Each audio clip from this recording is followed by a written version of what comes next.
हरे कृष्ण प्रिय भक्तगण भगवान कृष्णेर कृपाय आपनारा सकले भालो आछेन सुस्थ आछेन एबं अनेक बेशी कृष्ण भक्ति करछेन एमनटी प्रत्याशा राखछि। आजके आमरा एक विशेष लाइवेर आयोजन करेछि जे लाइवेर उद्देश्य हच्छे आजके अक्षय तिथि सम्बन्धे अक्षय तृतीया सम्बन्धे विश्लेषण करा एवं आजके आमरा अनेक सुंदर सुंदर तथ्य आलोचना करब अक्षय तृतीया उपलक्षे एवं सेई विषयगुलोके विश्लेषण करब एवं अक्षय तृतीयाते की कर्म करले सब अक्षय हये थाकबे सेई विषयटी आजके आमरा अनेक सुंदर करे आलोचना करार चेष्टा करब। तबे आपनादेरके एकटु सहायता करते हबे, सहयोगिता करते हबे, बेशी करे शेयर करे दिते हबे। যত शेयर करे दिबेन तत बेशी भक्त आमादेर साथे जुक्त होते पारबेन और बेशी बेशी करे अक्षय तृतीयार माहात्म्य श्रवण करते पारबेन। तो प्रिय भक्तगण बैशाख मासेर এই पवित्र तिथिते आजके आमरा अक्षय तिथि उपलक्षे आलोचना करब एवं से अक्षय तिथिर सुफल जेने निजेदेर जीवन के धन्य कर। प्रथमे आमी श्री नारद पंचरात्र थेके एकटी श्लोक आवृत्तिर माध्यमे आमादेर এই लाइवे प्रवेश करब। नारद पंचरात्रेर प्रथम रात्रेर चतुर्थ अध्यायेर 17 नम्बर श्लोके श्री नारायण ऋषि बोलছেন खूब सुंदर अपूर्व श्रीकृष्ण यस्य भक्तिश्च तस्यात्र किं सुदुर्लभम् अनिमादिकाद्यत्रिंशत् सिद्धिः करतले करा करतले परा। नारायण ऋषि बोलছেন जे व्यक्तिर श्रीकृष्णे भक्ति आछे जे समस्त व्यक्तिर भगवान कृष्णेर प्रति भक्ति आछे तारा এই সংসারে तादेर आर अप्राप्य बोले किछु थाके ना। एमनकि अनिमादि दात्रिंशविध प्रधान प्रधान सिद्धि तादेर करतलगत हये जाए। करतलगत যত রকমের সিদ্ধি রয়েছে সমস্ত সিদ্ধিগুলো কৃষ্ণ ভক্তদের করে হাতে এসে উপস্থিত হয়। সেই জন্য বলছেন এই সংসারে ভগবানের ভক্তের কোনো কিছু অপ্রাপ্য থাকে না। তাই প্রিয় ভক্তগণ আমরা যারা কৃষ্ণ ভক্তি অনুশীলন করছি, কৃষ্ণকে প্রেম করার চেষ্টা করছি, কৃষ্ণকে ভালোবাসার চেষ্টা করছি, কৃষ্ণের কৃপায় এক সময় আমাদের জীবন পরিপূর্ণতা প্রাপ্ত হবে এতে কোনো সংশয় নেই, কোনো সংশয় নেই। শাস্ত্র সিদ্ধান্ত দিয়েছে। আজকে যে পবিত্র অক্ষয় তিথি উপলক্ষে আমরা আলোচনা করব এটি বিশেষ করে মৎস্য পুরাণ ভগবান মৎস্য বর্ণনা করছেন সেই বিষয়গুলো আজকে আমরা শ্রবণ করব। এটি মৎস্য পুরাণের কত অধ্যায়ে প্রভু বর্ণনা রয়েছে যদি কেউ কোনোদিন জিজ্ঞেস করে আপনাদেরকে যে অক্ষয় তৃতীয়া সম্বন্ধে কোন পুরাণে কোন শাস্ত্রে আছে একটু জানাও, তখন বলবেন যে অক্ষয় তিথি বিশেষভাবে মৎস্য পুরাণের 65তম অধ্যায়ের মধ্যে বর্ণনা রয়েছে। আর অক্ষয় তিথিটি হচ্ছে বৈশাখ মাস মাহাত্ম্যের একটি অংশ। তাই স্কন্দ পুরাণের বিষ্ণু খণ্ডে বৈশাখ মাস মাহাত্ম্য তার বিশদ বর্ণনা রয়েছে। সেই সাথে পদ্ম পুরাণের পাতাল খণ্ডে 51 থেকে 55 অধ্যায়ের মধ্যেও বর্ণনা রয়েছে বৈশাখ মাস মাহাত্ম্য। তো আজকে আমরা হ্যাঁ, আজকে আমরা 65তম অধ্যায় মৎস্য পুরাণের প্রথম শ্লোক দিয়ে শুরু করব, তারপরে ধাপে ধাপে এগিয়ে যাব। শ্রী ঈশ্বর উবাচ, মৎস্য ভগবান বলছেন, অতন্যম অপি বক্ষ্যামি তৃতীয়াম সর্বকামদাম।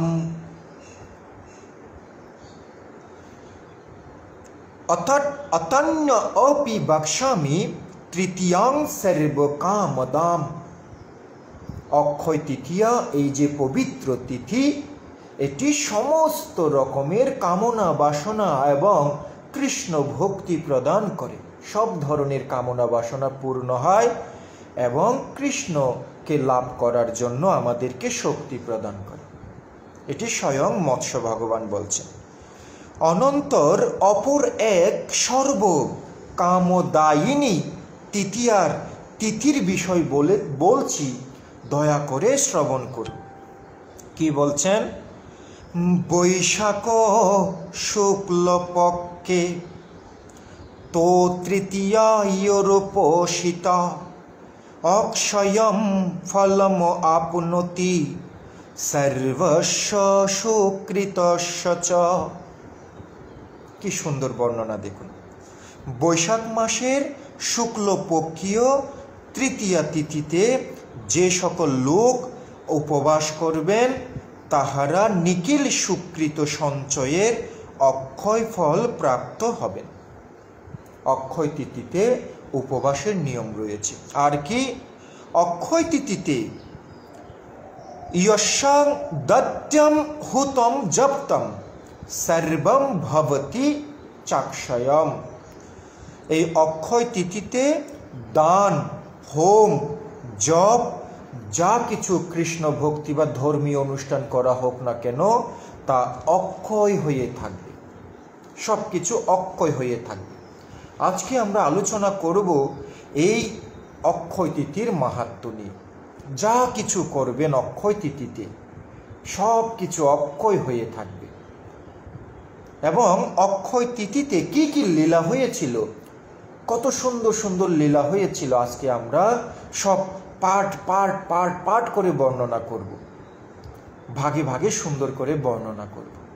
এবং এই অক্ষয় তৃতীয়াতে কি কি করা উচিত সেই বিষয়েও কিন্তু আজকে অনেক সুন্দর সুন্দর বর্ণনা থাকবে। ঠিক আছে? সেজন্য লাইভটিতে থাকুন আর শেয়ার করে দিন। 1 নাম্বার হচ্ছে, এই অক্ষয় তিথিতে, এই যে পবিত্র অক্ষয় তিথি, এই পবিত্র অক্ষয় তিথিতে ভগবান পরশুরাম তিনি অবতীর্ণ হয়েছিলেন। আমাদের সনাতন ধর্মে অনেকে হয়তোবা জানেন না, পরশুরাম যিনি ভগবান, তিনি হচ্ছেন অত্যন্ত ক্রোধান্বিত ছিলেন, ক্রোধ প্রকাশ করতেন। বিশেষ করে তিনি যারা ক্ষত্রিয়ের মধ্যে, যারা ক্ষত্রিয় হয়েও প্রজাদেরকে দুঃখ দিত, কষ্ট দিত, যন্ত্রণা দিতেন, তাদেরকে তিনি বধ করেছিলেন। তিনি যমদগ্নির পুত্ররূপে আবির্ভূত হয়েছিলেন।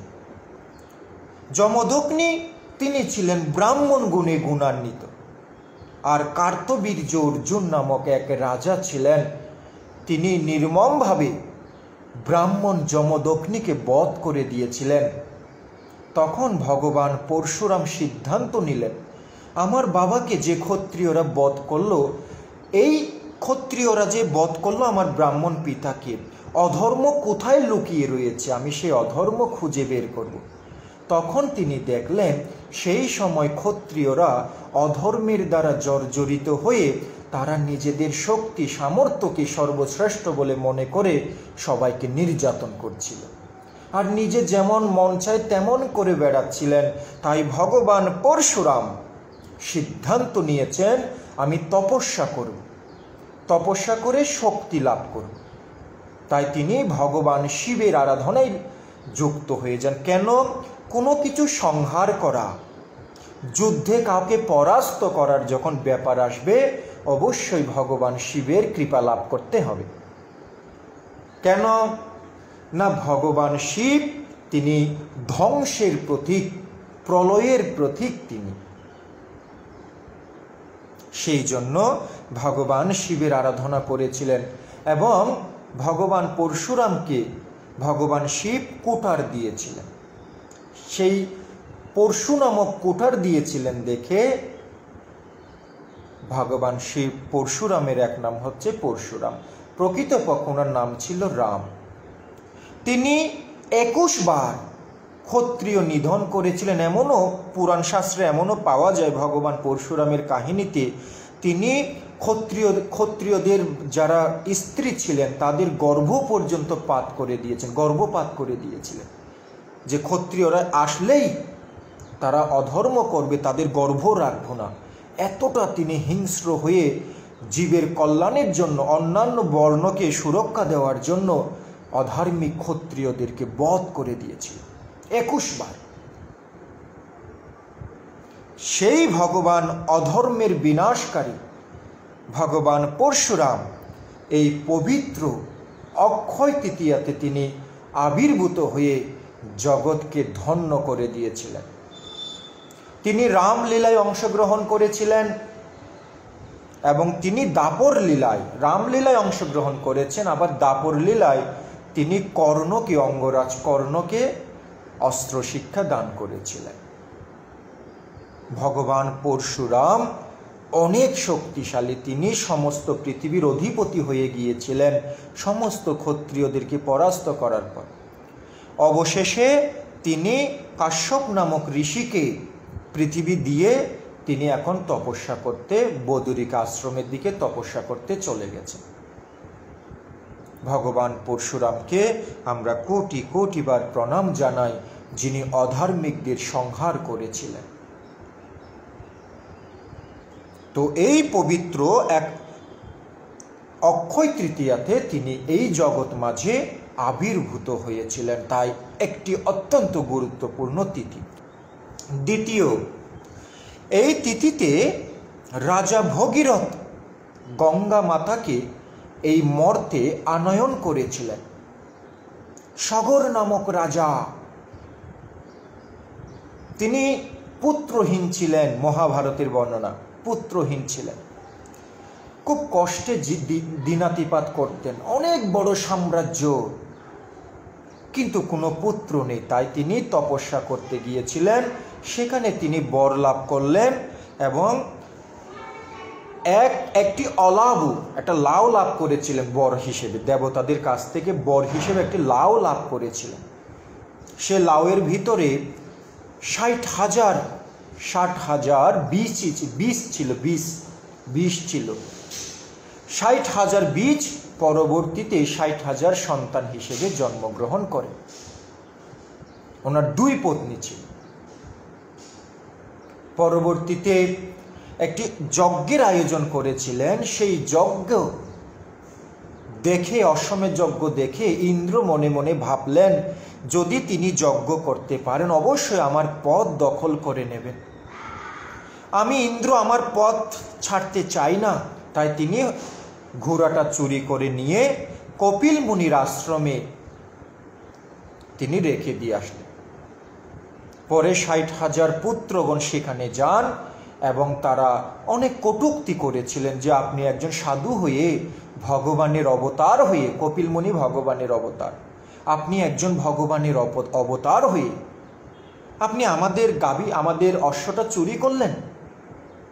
তখন তিনি রাগের বশে, ক্রোধের বশে, যে তোমরা সাধুর সাথে কিভাবে ব্যবহার করতে হয় সেই শিক্ষা কি তোমরা লাভ করোনি? ভগবানের সাথে কিভাবে কথা বলতে হয়, কিভাবে শ্রদ্ধা জানাতে হয়, সেগুলো কি তোমরা শিখোনি?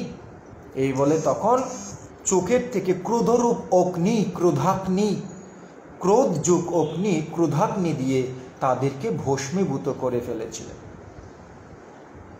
তারপরে নারদ মুনি সেই তথ্য সগর মহারাজকে বললেন। সগর মহারাজ তখন বংশ পরম্পরাক্রমে তপস্যা করতে পাঠালেন। অবশেষে মহারাজ ভগীরথ এক পায়ের উপরে দাঁড়িয়ে বহু বছর তিনি তপস্যা করলেন আর মাতা গঙ্গাকে তিনি প্রসন্ন করলেন। মাতা গঙ্গা এসে বলছে, মাতা গঙ্গা মাতা গঙ্গা এসে বলছে, ও হে ভগীরথ পুত্র, আমি যখন ঊর্ধ্বলোক থেকে ভগবান বিষ্ণুর শ্রীচরণ থেকে নিঃসৃত হয়ে বিষ্ণুপদী আমি বিষ্ণুর শ্রীচরণ থেকে যখন এই জগতে নেমে আসব, আমাকে আমার ভার কেউ বহন করতে পারবে না। তাই আগে তুমি মহাদেবের কাছে যাও, মহাদেবকে প্রসন্ন করো, যাতে উনি আমার উপর থেকে আসার যে শক্তি সেটাকে যেন তিনি বহন করতে পারে, তিনি যেন পৃথিবীকে রক্ষা করে। ভগবান শিব যেমন পৃথিবী বা প্রলয় করে, এই জগৎকে যেমন প্রলয় করে, শাস্ত্র বলছে তিনি অনেক সময় বহুবারে পৃথিবীকে রক্ষাও করেছেন। সমুদ্র মন্থনের সময় কালকূট বিষ কেউ খাচ্ছে না, কেউ গ্রহণ করছে না। ভগবান ভোলানাথ তিনি কালকূট বিষ মুখের মধ্যে নিয়ে কণ্ঠের মধ্যে ধরে রেখেছেন, তাই তিনি নীলকণ্ঠ নামে ভূষিত হয়েছেন। তিনি যদি সে সময় বিষ গ্রহণ না করতেন, এই কালকূট বিষের প্রভাবে সমস্ত সৃষ্টি ধ্বংস হয়ে যেত। কোনো কোনো সাধুগণ বর্ণনা করেছেন, কালকূট বিষের বর্ণনা করেছেন, কয়েক মণ জলের মধ্যে 1 ফোঁটা কালকূট বিষ ফেলে দেওয়া হবে, নিচে জাল দেওয়া হবে, আগুনের তাপ দেওয়া হবে। তাপ দেওয়ার পরে কি হবে, সেই কয়েক মণ জল থেকে যে বাষ্প নিঃসৃত হবে, সেই বাষ্প যদি মানুষের নাকে লাগে, সেই মানুষ মারা যাবে। কতটা পাওয়ার কালকূট বিষ! সেই বিষ গল গল করে তিনি ধারণ করলেন এবং কণ্ঠের মধ্যে ধারণ করে নীলকণ্ঠ নামে ভূষিত হয়েছেন। এবং যখন গঙ্গা দেবী এই জগতে আসছিলেন, অজস্র ধারায় বিশাল চাপ নিয়ে যখন জল রূপে আসছিলেন, তখন ভগবান শিব তিনি তার জটার মধ্যে মাতা গঙ্গাকে ধারণ করেছিলেন। শাস্ত্র সিদ্ধান্ত দিচ্ছেন, দেখুন বৃহৎ নারদীয় পুরাণ 6ষ্ঠ অধ্যায়ের 12 নম্বর শ্লোকে কি বলছেন দেখুন মাতা গঙ্গা সম্বন্ধে। গঙ্গা গঙ্গেতীয় ব্রুয়া, গঙ্গা গঙ্গেতীয় ব্রুয়া, ইয়োজন অযুততে আরুগহ, বিমুশ্চতে সোহপি পাপই, কিম গঙ্গা সমীপগহ। যারা পবিত্র গঙ্গার তটে বসবাস করে, গঙ্গার নিকটে যারা বসবাস করে, তাদের কথা কি বলবো। যারা গঙ্গার তটে গঙ্গার নিকটে বসবাস করে তাদের কি কথা বলবো। যারা অযুত 10,000 মাইল দূরে, যারা গঙ্গা থেকে 10,000 মাইল দূরে থাকে, তারাও যদি গঙ্গা গঙ্গা গঙ্গা বলে যদি ডাক দেয়, তাদের সমস্ত পাপ থেকে তারা মুক্ত হয়ে যাবে। কি সুন্দর শ্লোক! গঙ্গা গঙ্গেতীয় ব্রুয়াত ইয়োজন অযুত।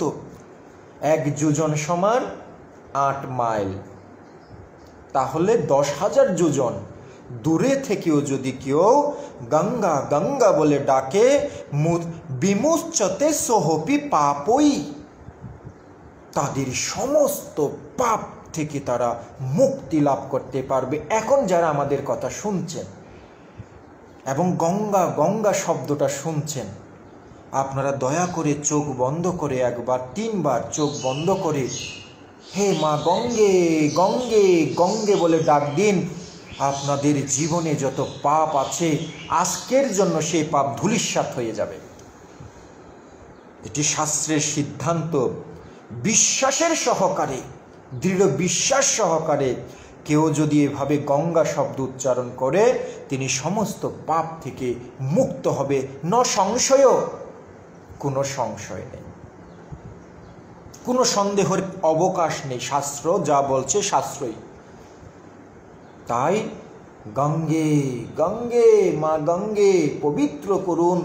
আপনি ভগবান বিষ্ণুর শ্রীচরণ কমল থেকে প্রকাশিত হয়েছেন, তৎপূর্বে আপনি রাধা এবং কৃষ্ণের শরীরের ঘর্ম থেকে প্রকাশিত হয়েছেন, তাই আপনার এক নাম রাধা কৃষ্ণ স্বরূপী। রাধা কৃষ্ণ স্বরূপ এক নাম হচ্ছে গঙ্গা মায়ের। তাই আজকে আমরা গঙ্গা নাম স্পর্শ করে, গঙ্গা নাম স্মরণ করে, গঙ্গা নামের কৃপা লাভ করে আজকে আমরা এই মুহূর্তে সমস্ত পাপ থেকে মুক্ত হয়ে গেলাম। কারণ এটি শাস্ত্র বলছেন যে গঙ্গা গঙ্গা বলে ডাকবে বিশ্বাস সহকারে, শ্রদ্ধা সহকারে, ভক্তি সহকারে, সঙ্গে সঙ্গে তিনি পাপ মুক্ত হয়ে যাবেন। বিমুষ্যতে সহপি পাপ ইহা, সমস্ত পাপ মুক্ত হয়ে যাবে কৃষ্ণের কৃপায়, মাতা ভগবতী গঙ্গার কৃপায়। এই মুহূর্তে আমরা সমস্ত পাপ থেকে মুক্তি লাভ করলাম। এই অক্ষয় তিথিতে, অক্ষয় যে তিথি, এই অক্ষয় তিথিতে মাতা গঙ্গাকে সেই ঊর্ধ্বলোক থেকে এই পৃথিবীতে মর্তের মধ্যে নিয়ে এসেছিলেন ভগীরথ। তাই মাতা গঙ্গাকে ভগীরথ গঙ্গা বলে আখ্যায়িত করা হয়েছে। তাহলে নাম্বার 1 পরশুরাম ভগবানের আবির্ভাব, নাম্বার 2 গঙ্গা মাতা এই মর্তের মধ্যে এসেছেন এবং মাতা গঙ্গার কৃপায় আজকে আমরা পতিত পামর জীব গোলকধামে ফিরে যাওয়ার সৌভাগ্য লাভ করেছি। পদ্মপুরাণের প্রকৃতি খণ্ডে বর্ণনা করা হয়েছে, মাতা গঙ্গার তটে গিয়ে ভক্তি সহকারে কেউ যদি স্নান করে তার শত শত জন্মের পাপ থেকে মুক্তি লাভ হয়। তাই প্রিয় ভক্তগণ, এই বৈশাখ মাসে যারা গঙ্গা, যমুনা, নর্মদা, প্রয়াগ আদি তীর্থে স্নান করছেন তাদের চরণে কোটি কোটিবার প্রণাম জানাই। পদ্মপুরাণের পাতাল খণ্ডের মধ্যে বর্ণনা রয়েছে 56 অধ্যায়ের মধ্যে যারা এই কার্তিক মাঘ এবং অগ্রহায়ণ ও বৈশাখ মাসে গঙ্গা, যমুনা, নর্মদা আদি নদীতে স্নান করে তারা নিঃসন্দেহে ভগবানকে লাভ করতে পারবে। সেই জন্য আমরা মাতা গঙ্গাকে লাভ করেছি এই অক্ষয় তৃতীয়াতে। সেজন্য এই অক্ষয় তৃতীয়াতে আমাদের অবশ্যই পবিত্র গঙ্গা স্নান করা উচিত, এমনটি শাস্ত্র সিদ্ধান্ত দিয়েছে। গঙ্গা মহিমা নিয়ে আরেকটা শ্লোক না বললে ভালো লাগছে না। সেটাইও হচ্ছে বৃহন্নারদীয় পুরাণের 6ষ্ঠ অধ্যায়ের 17 নম্বর শ্লোক।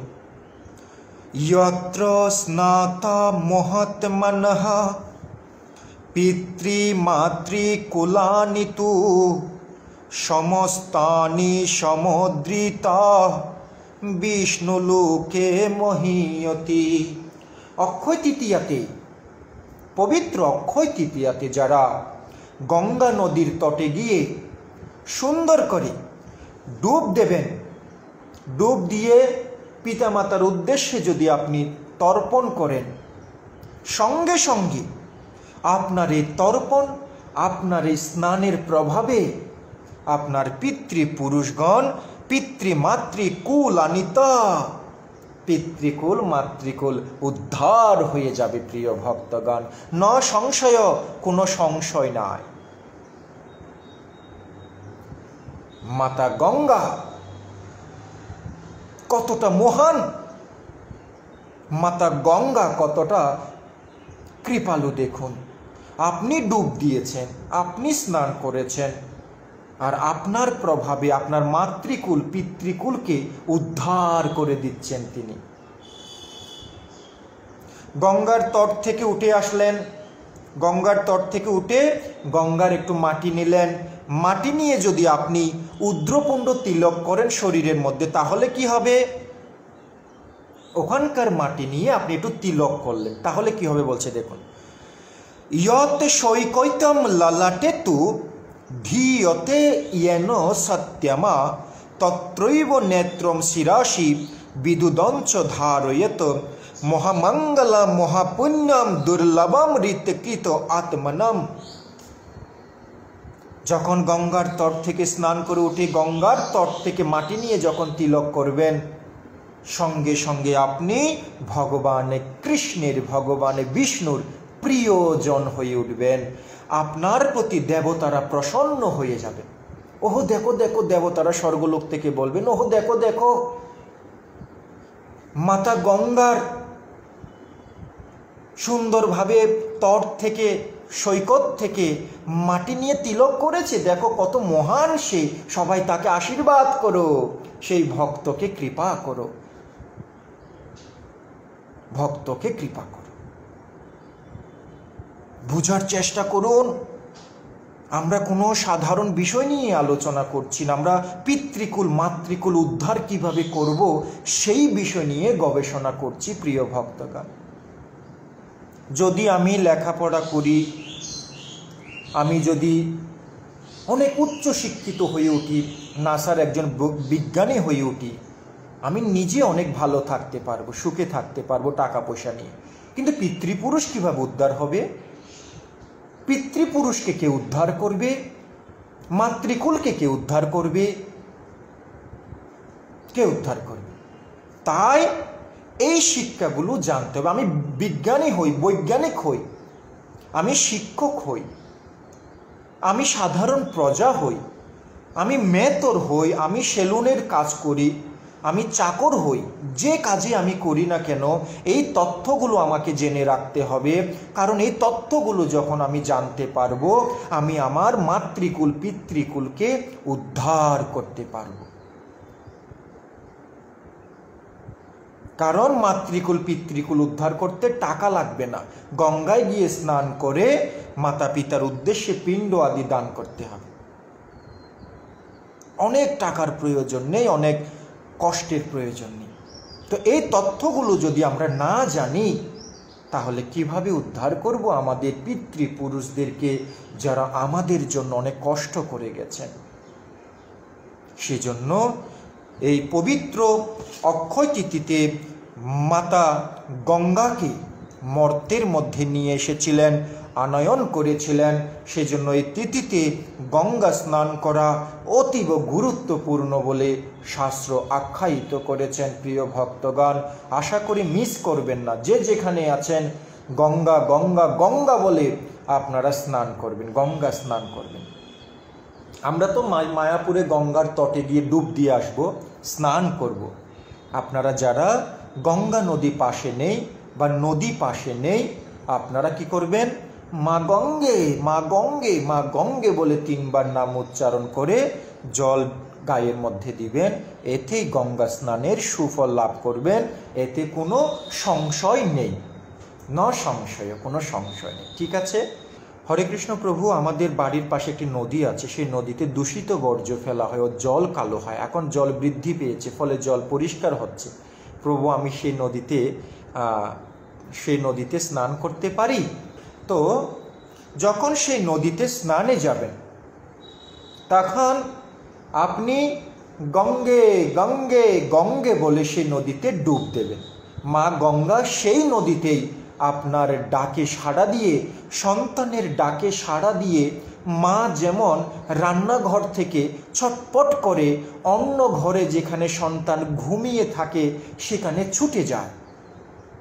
মা রান্না করছেন, মনোযোগ দিয়ে রান্না করছেন, আর অপর ঘরে সন্তান কান্না করে উঠেছে।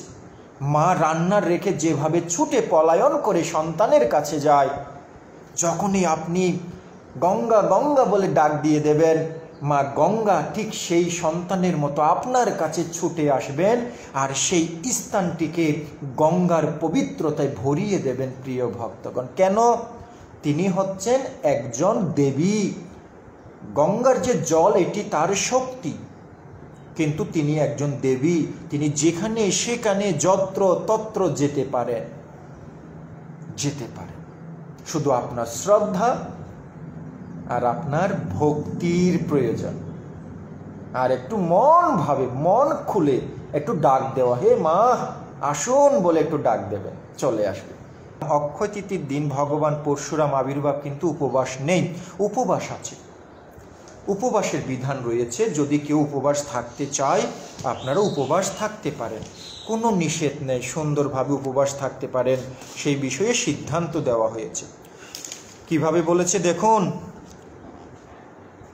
উপবাসের বিষয়ে বলছেন মৎস্য পুরাণের 65 অধ্যায়ের 7 নম্বর শ্লোকে বলছেন, তৃতীয়ানাম সমভর্ষ স উপবাস জনার্দনাম। কি সুন্দর কথা দেখুন, এক একটা কিন্তু অক্ষরের কিন্তু এক একটা অর্থ রয়েছে। তৃতীয়ানাম সমভর্ষ, অক্ষয় তৃতীয়াতে যারা অর্চনা করবেন কার?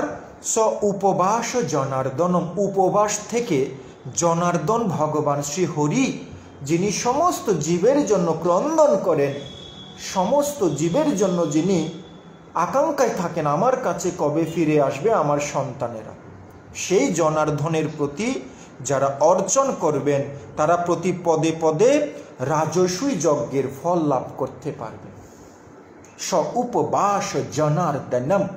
তাই কেউ যদি উপবাস করতে চান আপনারা অক্ষয় তৃতীয়াতে উপবাস করতে পারেন, উপবাস করা যায়। বুঝতে পেরেছেন? প্রভু নলকূপের জল বালতিতে নিয়ে প্রথমে মা গঙ্গা মা গঙ্গা মা গঙ্গে বলে মাথায় জল নিলে হবে প্রভু? আপনি যখন এক বালতি নলকূপের জল নিলেন, সেখানে এই মধ্যমাটা স্পর্শ করবেন। দেখুন মুদ্রাটা দেখুন, এটা একটা মুদ্রা। কি মুদ্রা দেখুন, 4টা আঙ্গুল একখানে করেছেন, জোর করে ফেলেছেন, 4টা আঙ্গুল একখানে করে ফেলেছেন। এই আঙ্গুলটা বের করে রেখে মধ্যমা আঙ্গুল, এটা গঙ্গার সেই বালতির জলের উপর দেবেন। এটি হচ্ছে মুদ্রা। মুদ্রার শক্তি কেমন? কোনো ব্যক্তিকে দেখলে যদি ঘুষি দেখান, এই ঘুষি মারবো, এই ঘুষি দেখে সে কিন্তু আপনার উপরে রাগ করবে, এই তুই আমাকে ঘুষি দেখালি কেন রে? এটা হচ্ছে এক প্রকার কারুকাজ। তাই শাস্ত্র বলছেন মুদ্রা, এর মাধ্যমে ভগবানকে খুশি করা যায়। তো যখন আপনি বালতির মধ্যে, নলকূপ টিপে বালতির মধ্যে যখন এই মুদ্রা ব্যবহার করে, নখ যাতে না লাগে, নখ লাগলে ভালো নয়, নখ যাতে না লাগে, শুধু আঙ্গুল যাতে লাগে, এইভাবে জলের উপর রাখবেন। রেখে হে মা গঙ্গে হে মা গঙ্গে হে মা গঙ্গে, এই জলের মধ্যে এসে এই জলকে গঙ্গা জলে রূপান্তরিত করুন, আমি এখন স্নান করে যেন পবিত্র হতে পারি।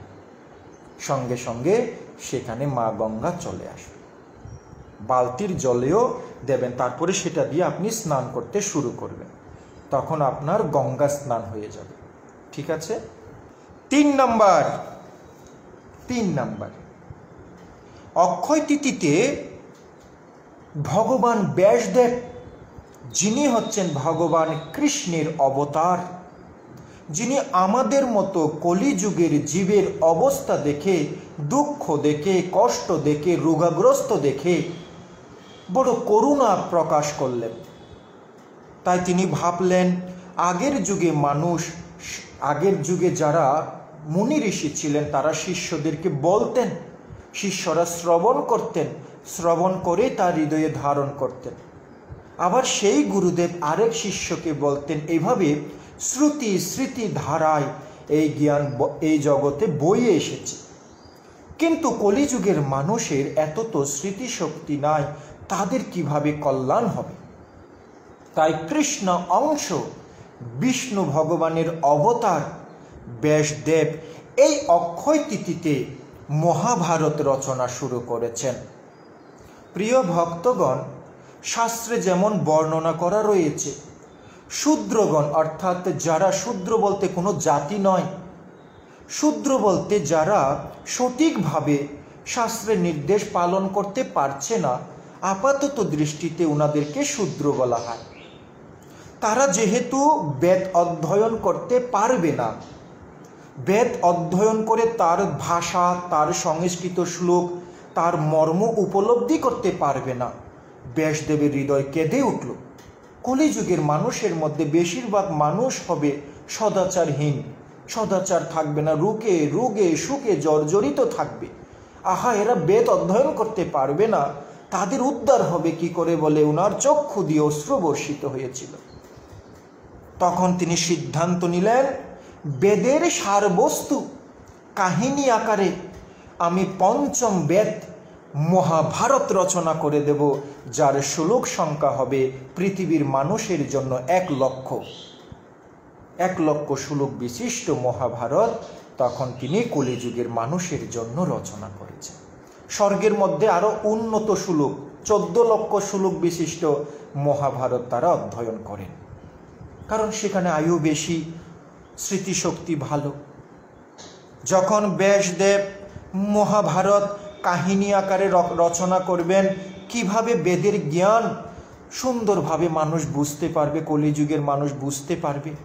যখন মহাভারত রচনা করতে যাবেন তখন তিনি ভাবলেন, এত বড় গ্রন্থ যখন আমি লিখতে যাব, তখন আমার স্মৃতিতে অনেক সময় লিখতে গিয়ে মন এদিক ওদিক হতে পারে, তাই একজন লেখক থাকলে আর একজন বক্তা থাকলে ভালো।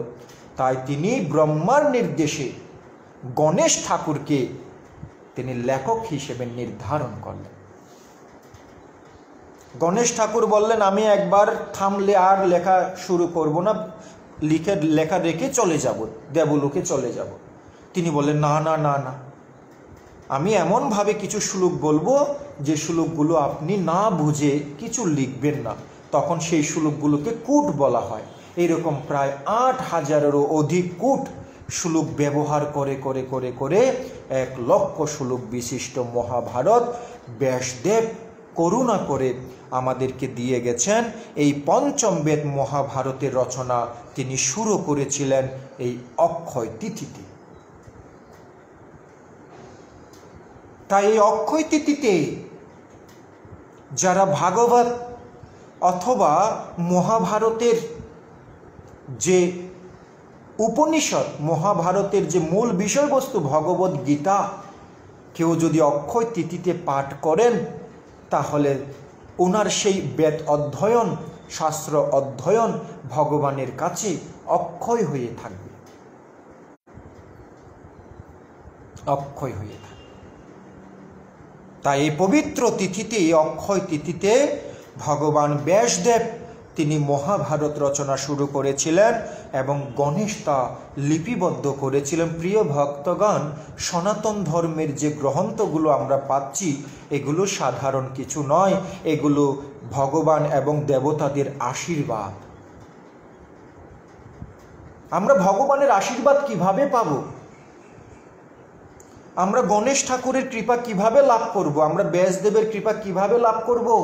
দেবতাদের আশীর্বাদ কিভাবে লাভ করব? তাই তারা লিখে সুন্দর শ্রম দিয়ে আমাদের কাছে দিয়ে গেছেন, আমরা যেন শাস্ত্র পড়ে যেন তাদের জ্ঞান, ভক্তি এবং ভগবানকে লাভ করতে পারি। ওনারা এত কষ্ট করে লিখেছেন, আর আমরা যদি অধ্যয়ন না করি এটি এক প্রকার অপরাধ। তাই অবশ্যই মহাভারতের যে সারাতিসার যে ভগবত গীতা, এটি অবশ্যই অক্ষয় তিথিতে আপনি বেশি বেশি করে অধ্যয়ন করবেন। কেননা পদ্মপুরাণের উত্তরখণ্ডের 175 থেকে 193 অধ্যায় পর্যন্ত শুধু ভগবত গীতার মাহাত্ম্য সেখানে বর্ণনা করা হয়েছে। যারা গীতা পাঠ অধ্যয়ন করবেন, ভগবান কৃষ্ণ তাদের উপরে সন্তুষ্ট হবেন এবং তাদেরকে মুক্তি দান করবেন। এতে কোনো সংশয়, কোনো সংশয় নাই, কোনো সংশয় নাই, কোনো সংশয় নাই। গীতার্থম পঠনম নাস্তি নাধমস্তৎপরো জনঃ গীতা গীতম ন ইয়ত জ্ঞানম গীতা গীতম ন যজ জ্ঞানম তদ্বিদ্ধ সুরসম্মতঃ। যে ব্যক্তি গীতার অর্থ আলোচনা করে না তার চেয়ে অধম এই জগতে কেউ নেই। যে গীতার জ্ঞান, যে জ্ঞান গীতায় গীত হয়নি সেই জ্ঞান নিষ্ফল, সেই জ্ঞান ধর্মরহিত, সেই জ্ঞান বেদ বেদান্ত গর্হিত এবং অসুর সম্মত জ্ঞান বলে জানবে। গীতা ধীতা চ ইয়ানাপি ভক্তি ভাবেন চেতসা বেদশাস্ত্র পুরাণানি তনধীতানি সর্বশঃ। যিনি ভক্তি ভাবিত চিত্তে গীতা অধ্যয়ন করবেন, বেদ পুরাণাদি সমস্ত শাস্ত্রই সর্বতোভাবে তার অধ্যয়ন করা হয়ে যাবে, এতে কোনো সংশয় নাই। আপনি বেদ অধ্যয়ন করতে পারছেন না, দুঃখ করবেন না, কষ্ট করবেন না, মনে কোনো দুঃখ রাখবেন না। আপনি পুরাণাদি শাস্ত্র পাঠ করতে পারছেন না, মনে কোনো দুঃখ পাবেন না। কিন্তু আপনি যদি ভগবদ্গীতা ভক্তি ভাবিতভাবে পড়েন, সমস্ত শাস্ত্র অধ্যয়নের ফল আপনা থেকে আপনি লাভ করতে পারবেন। জয় ভগবদ গীতা। সবাই যদি একবার ভগবান কৃষ্ণের মুখ নিঃসৃত, ভগবান শ্রীকৃষ্ণের চরণ থেকে নিঃসৃত গঙ্গা আর ভগবানের মুখ নিঃসৃত ভগবদ্গীতার বাণী যদি হৃদয়ে ধারণ করে, তারা সর্বতোভাবে পবিত্র হবে। তাই দয়া করে সবাই একবার কমেন্টস বক্সের মধ্যে জয় গীতা বলে একবার উচ্চারণ করুন, কারণ এই গীতা স্বয়ং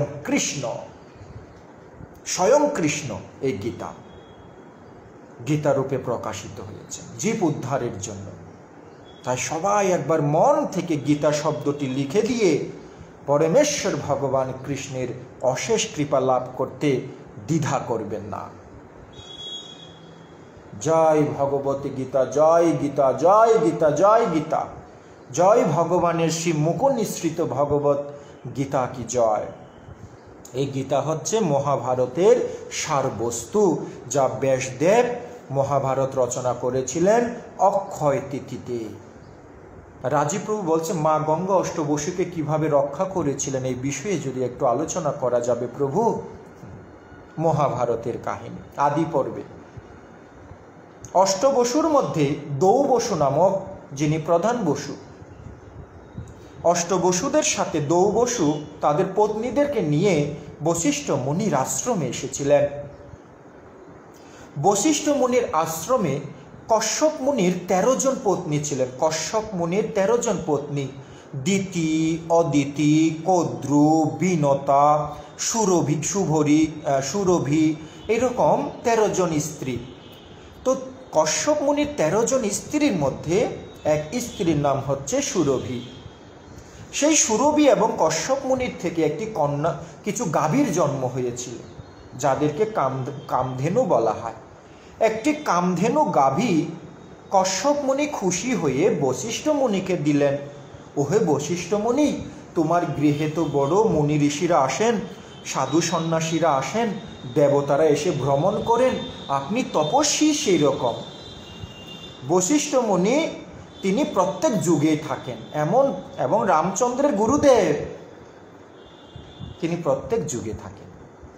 তো সেই বশিষ্ঠ মুনির আশ্রমে আজকে অষ্টবসুরা ভ্রমণ করতে এসেছেন, ঘুরছেন। হঠাৎ করে দেখছেন এত সুন্দর একটা গাভী, হৃদয় জুড়িয়ে গেছে তাদের।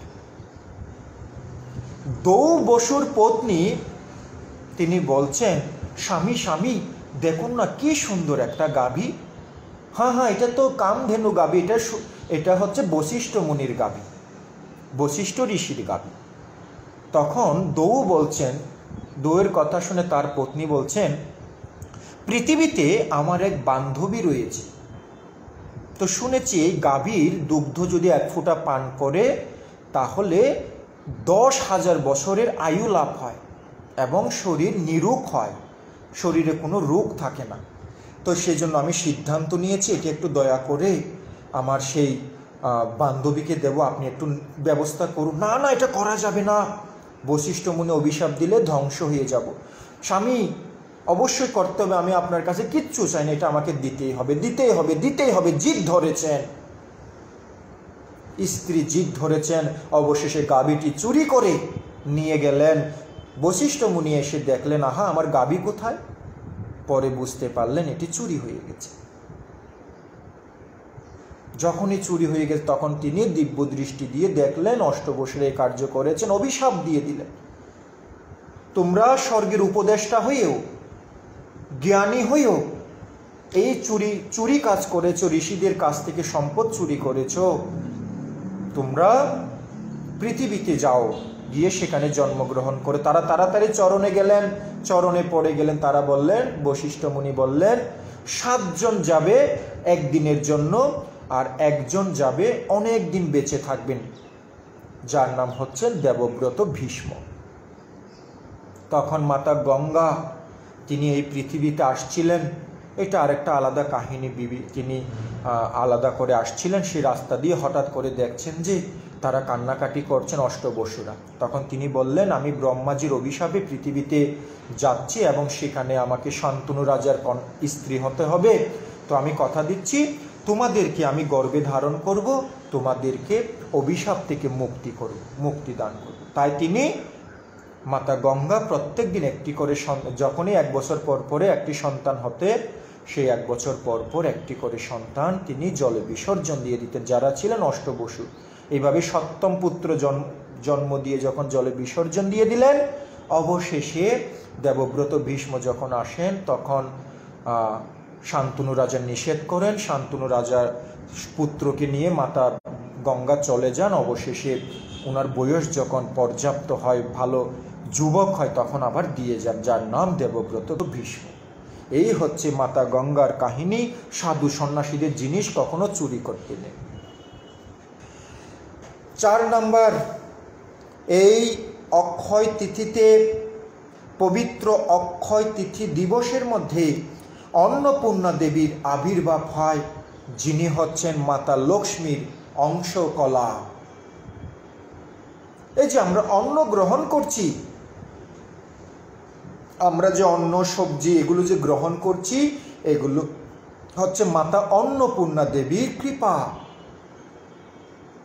মাতা অন্নপূর্ণা এত সুন্দর করে আমাদেরকে অন্ন দান করছেন, যাতে করে আমরা সেই অন্ন আদি গ্রহণ করে হৃষ্টপুষ্ট হয়ে যেন ভগবানের ভক্তি করতে পারি, কৃষ্ণকে যেন সেবা করতে পারি। এই পবিত্র দিবসে অন্নপূর্ণা দেবীর আবির্ভাব হয়েছিলেন এবং এই পবিত্র তিথিতে সত্যযুগের শেষ হয় এবং ত্রেতা যুগের সূচনা হয়েছিল।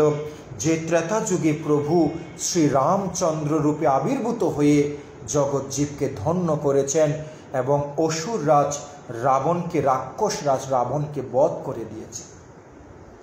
যখন রাক্ষস রাজ রাবণ ভূমিতে পড়ে গেলেন, ভগবান শ্রী রামচন্দ্র লক্ষ্মণকে ডেকে বলছেন, ওহে লক্ষ্মণ, বড় পণ্ডিত শিব ভক্ত, যাও কিছু জ্ঞান অর্জন করো। কারণ এখন তিনি মৃত্যুপ্রত যাত্রী। যখন মানুষ মৃত্যুর সম্মুখীন হয়, তখন তার সমস্ত অহংকার সব ধ্বংস হয়ে যায়। কারণ মহাকালের কাছে কেউ টিকে থাকতে পারে না। যাও কিছু জ্ঞান অর্জন করে আসো। তো তখন তিনি, আমি একটি নদী তৈরি করবো, একটি সমুদ্র তৈরি করব, যেটা দুধের সমুদ্র থাকবে। কিন্তু সেটি সৎ কাজ ছিল, কিন্তু আমি সেটি করতে বিলম্ব করেছি। আজকে করব, কালকে করব বলে বলে আমি সেটি করিনি। কিন্তু আমি শূর্পণখার কথা শুনে অসৎ কাজটি আগে করেছি। কি কাজ? ভগবানের অর্ধাঙ্গিনীকে হরণ করেছি। যদিও বা সেটা ছায়া সীতা মায়া সীতা ছিল, তবুও তো হরণ করেছি তো। কিন্তু আমি শুভ কাজ শীঘ্র করিনি। তাই প্রিয় ভক্তগণ, এই মনুষ্য জীবন বড় ক্ষণভঙ্গুর। আজকে আছি, কালকে নাই। দেখবেন নাই কালকে, অতীত হয়ে যাব। বলবে একসময় একটা প্রভু ছিল, কিন্তু এখন নাই, অতীত হয়ে যাব। তাই যত তাড়াতাড়ি সম্ভব শুভ কাজগুলো করে ফেলুন, সাধন ভজন করা শুরু করে দিন। দিন গেল মিছে কাজে, রাত্রি গেল নিদ্রে। দিন গেল মিছে কাজে, রাত্রি গেল নিদ্রে। না ভজিনু রাধা কৃষ্ণ চরণারবিন্দে। কৃষ্ণের 78 শতনাম। না ভজিনু রাধা কৃষ্ণ চরণারবিন্দে।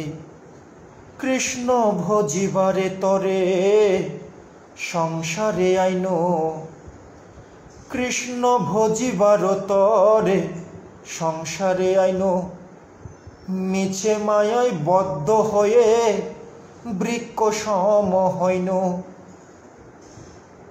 এই পৃথিবীতে কেন এসেছি? কৃষ্ণ ভজিবার তরে। প্রতিজ্ঞা করেছিলাম যখন গর্ভে ছিলাম, 7 মাস বয়স হয়েছিল। শ্রীমদ্ ভাগবতের 3য় স্কন্ধ কপিল মুনি সংবাদ, মহাভারতের শান্তি পর্বে পিতামহ ভীষ্মের উক্তি। গর্ভে যখন ছিলাম, 7 মাস যখন বয়স হয়েছিল, যখন চেতন হয়েছিলাম, কৃষ্ণ কৃষ্ণ বলে ডাক দিয়েছিলাম। কৃষ্ণ সেখানে 10 আঙ্গুল রূপ ধারণ করে পরমাত্মা রূপে প্রকাশিত হয়েছিল, দর্শন দিয়েছিল। কান্না করে বলেছিলাম, পৃথিবীতে গিয়ে শুধু আপনার নাম করবো, আর কিচ্ছু করব না প্রভু। এই মহা সংকট থেকে, অন্ধকার থেকে ধনুকের মতো বাঁকা হয়ে আছি, এখান থেকে আমাকে একটু রক্ষা করে দিন না। আপনি তো পরম করুণাময়, আপনি তো পিতা। সন্তানের দুঃখ আপনি 7 মাস ধরে দেখেছেন, একটু বের করে দিন না এই অন্ধকার থেকে। দেখুন না কত কষ্ট হয়, বাঁকা হয়ে আছি। মা যখন, জানেন, কৃষ্ণকে বলছে, মা যখন একটু ঝাল খায় না, আমার না খুব কষ্ট হয় জানেন, কারণ আমার ত্বক তো খুব সূক্ষ্ম। দেখুন না ভগবান, আশেপাশে কতগুলো কীট পতঙ্গ রয়েছে, কৃমি রয়েছে, আমাকে কুটকুট কুটকুট করে কামড় দেয়, অনেক কষ্ট হয় জানেন। কাউকে দুঃখের কথা বুঝানোরও কেউ নাই, একাকী জীবন ভালো লাগে না। আর দেখুন না কিভাবে একটা ডিম্বের ভিতরে ভেসে বেড়াচ্ছি, কেমন একটা অবস্থার মধ্যে আছি। একটু বের করে দিন না, আমি কথা দিচ্ছি, প্রতিজ্ঞা করছি, যখন এই বের হব শুধু আপনার গুণগান, আপনার মহিমা কীর্তন করে জীবনটা কাটিয়ে দেব। প্রভু একটু উদ্ধার করে দিন না আমাকে। পুত্রের কথা শুনে যেভাবে পিতা অমান্য করতে পারে না, সেই কষ্টে জর্জরিত হওয়া সন্তানের দুঃখ দেখে ভগবান পরমাত্মা বিষ্ণু তথাস্তু অগ্নিপুরাণ বলছেন, অপান নামক বায়ু দিয়ে ওনাকে নিম্নগামী করে দেওয়া হয়। আর যখন এই পৃথিবীতে আসি, সেই ভগবানকেই ভুলে যায়। তাই তো বলছেন, কৃষ্ণ ভজিবারে তরে সংসারে আইনু, মিছে মায়ায় বদ্ধ হয়ে বৃক্ষ সম হইনু। তাই প্রিয় ভক্তগণ, সময় বড় কম, আজকে আছি কালকে নেই। সৎ কাজ তাড়াতাড়ি করুন, ভক্তি তাড়াতাড়ি করুন, জানি না কখন কার কি হয়ে যাবে। বেশি বেশি ভক্তি করুন।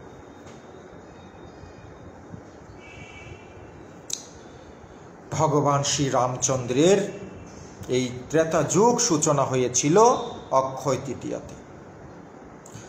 এই দিবসে, এই তিথিতে, অক্ষয়া তিথিতে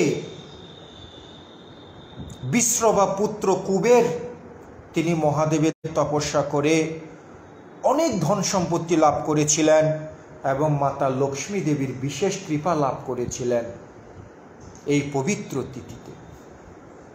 তাই এই পবিত্র তিথিতে যারা রাধা গোবিন্দের আরাধনা করবেন, যারা এই পবিত্র অক্ষয় তিথিতে ভগবান বিষ্ণু মাতা লক্ষ্মী দেবীর আরাধনা করবেন, তারা অতল ঐশ্বর্য লাভ করবেন,